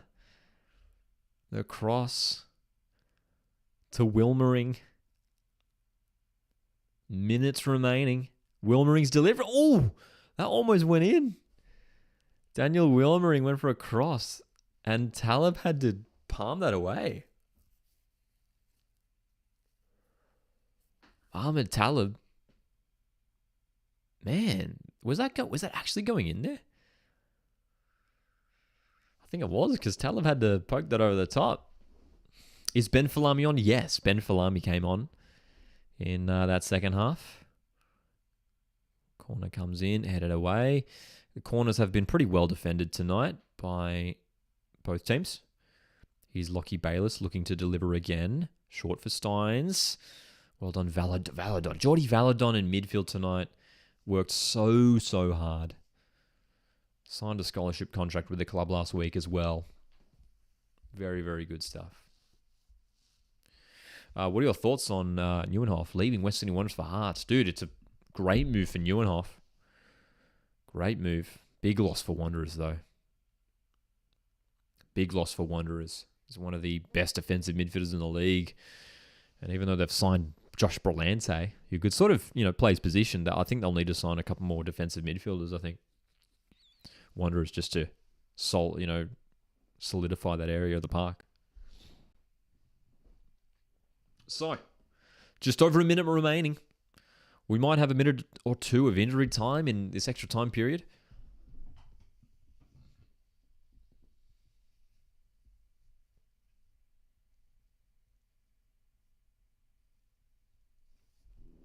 Newcastle 2, Melbourne victory 2. We are on the verge of a penalty shootout. A live watch-along during the penalty shootout here. We haven't had too many penalty shootouts on a live watch-along. I tell you what, dude, the last time we did a penalty there was a penalty shootout on one of our live watch-alongs here on Coastwood Football, might have been Australia v Peru in the World Cup qualifier. Oh, it's a decent delivery. Bahajia unable to poke that home. It looked tricky. I want to see a replay of that. With Bahajia has had a very disappointing night in front of goal tonight. It was Steins who did well to get the cross in. Oh, dude, it was terrible again. Oh, dude, that's awful. What is that from Bahajia, man? Ah. Trent Bahajia, that header just went to the sky, man. Is that full time? It is full time. So no injury time in extra time. And ladies and gentlemen, we are going to a penalty shootout. Oh my gosh, dude. This has been a chaotic game. We thought Newcastle had it done and dusted. We thought it was all done. Except Melbourne Victory had different plans, man. Oh, we're gonna have to add some more text on the screen here for our pens. Oh my gosh. Okay, we've got a penalty shootout. Everyone. Here we go. I'm keen. All right, here's our text. We're gonna whack that down here.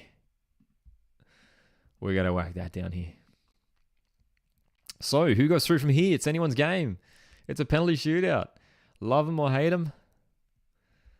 It will decide who will be going through to the round of 32 in the Australia Cup. This has been a massive stream. We are closing in on 3 hours here. What a game it's been. Penalties are here. Oh my goodness. Okay. Here we go, dude. Oh boy. Look, hey Matt, it's a great question, man. He asks, how come Melbourne's top squad didn't go? Traore, Izzo, Azani, Marchand, De Silva. It's a great question. Roderick Miranda, another one as well. No Jason Guerrier. Yeah, I don't know, like whether these guys just, we know Melbourne Victory have only been training for 1 week. Potentially some of these players carrying injuries heading into pre-season. But for all these guys to be left out, yeah, it's pretty shocking. Thomas Brindle in the chat says Bahajia was so frustrating at Sydney FC. And he's been frustrating for Newcastle tonight as well. He's missed so many clear-cut chances. So many chances. They're showing some highlights from the extra time too, and he missed a great chance there. He had a great opportunity there, man, to find that third for Newcastle. He's had so many chances. James says a big opportunity for Talib in net. Indeed, he made a mistake early on, didn't he, Ahmed Talib? He made a mistake early on, and he was punished for it. Who do you think will win? I reckon, honestly, I think Victory is going to go through. I've got a feeling Victory are going to go through. Newcastle Jets have been really demoralised by that late slip-up. And I think it might be Melbourne Victory who get thrown penalties here. There's going to be some young guys stepping up for the penalty shootout, that's for sure. Ryan Scott, of course, made that blunder at the end of regular time.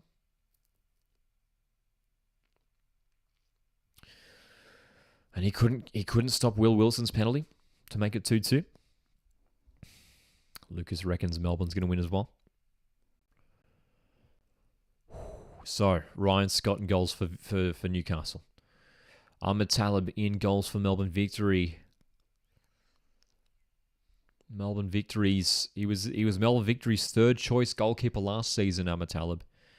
Now featuring in a penalty shootout to keep his team in the Australia Cup for 2023.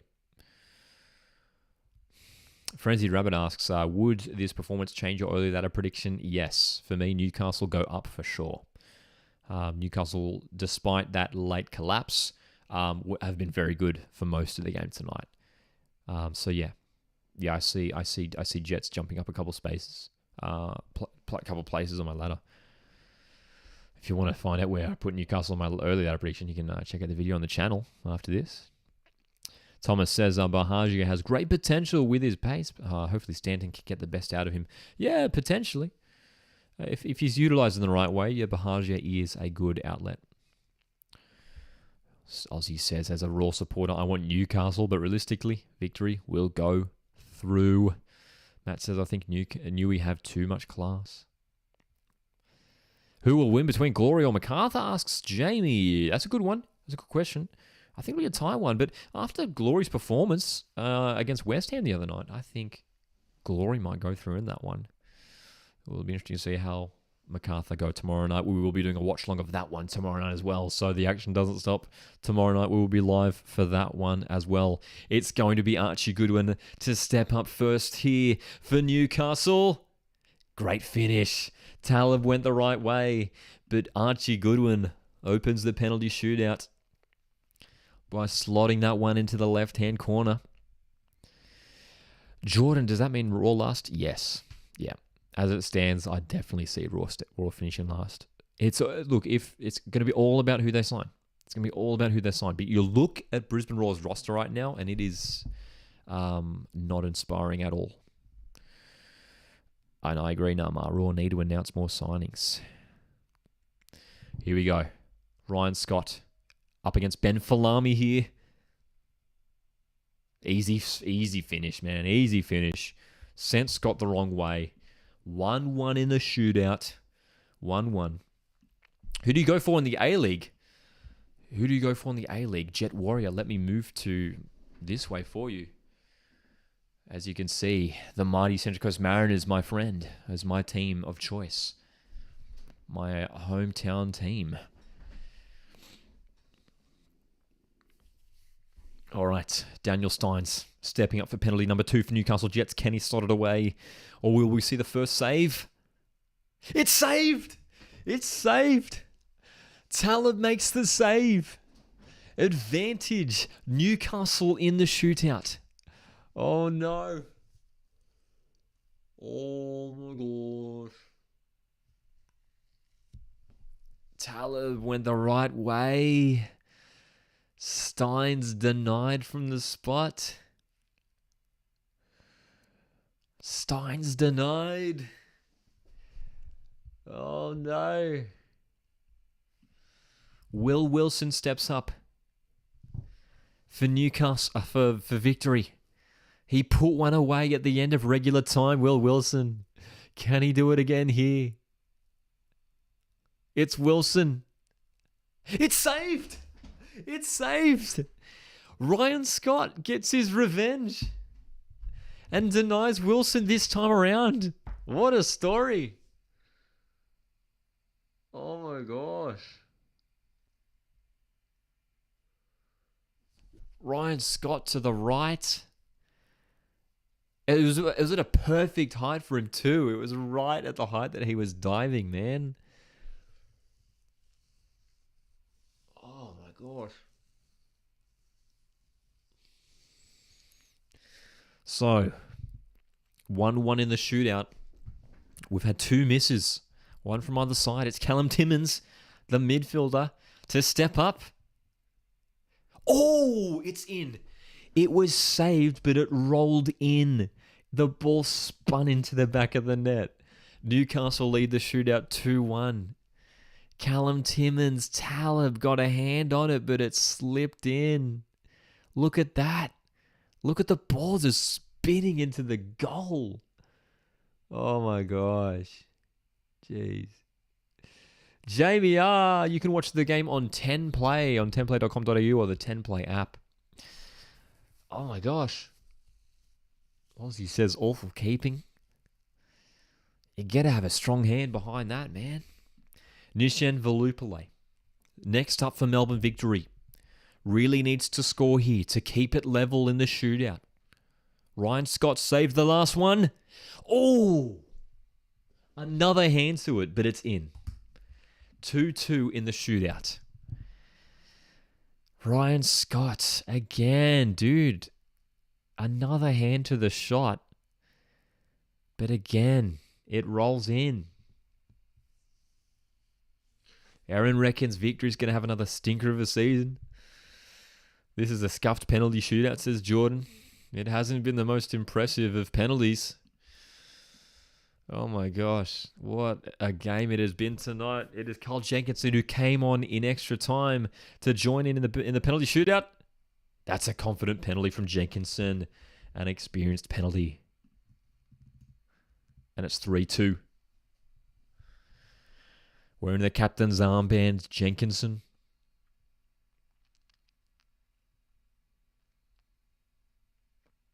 Advantage Newcastle. Advantage Newcastle.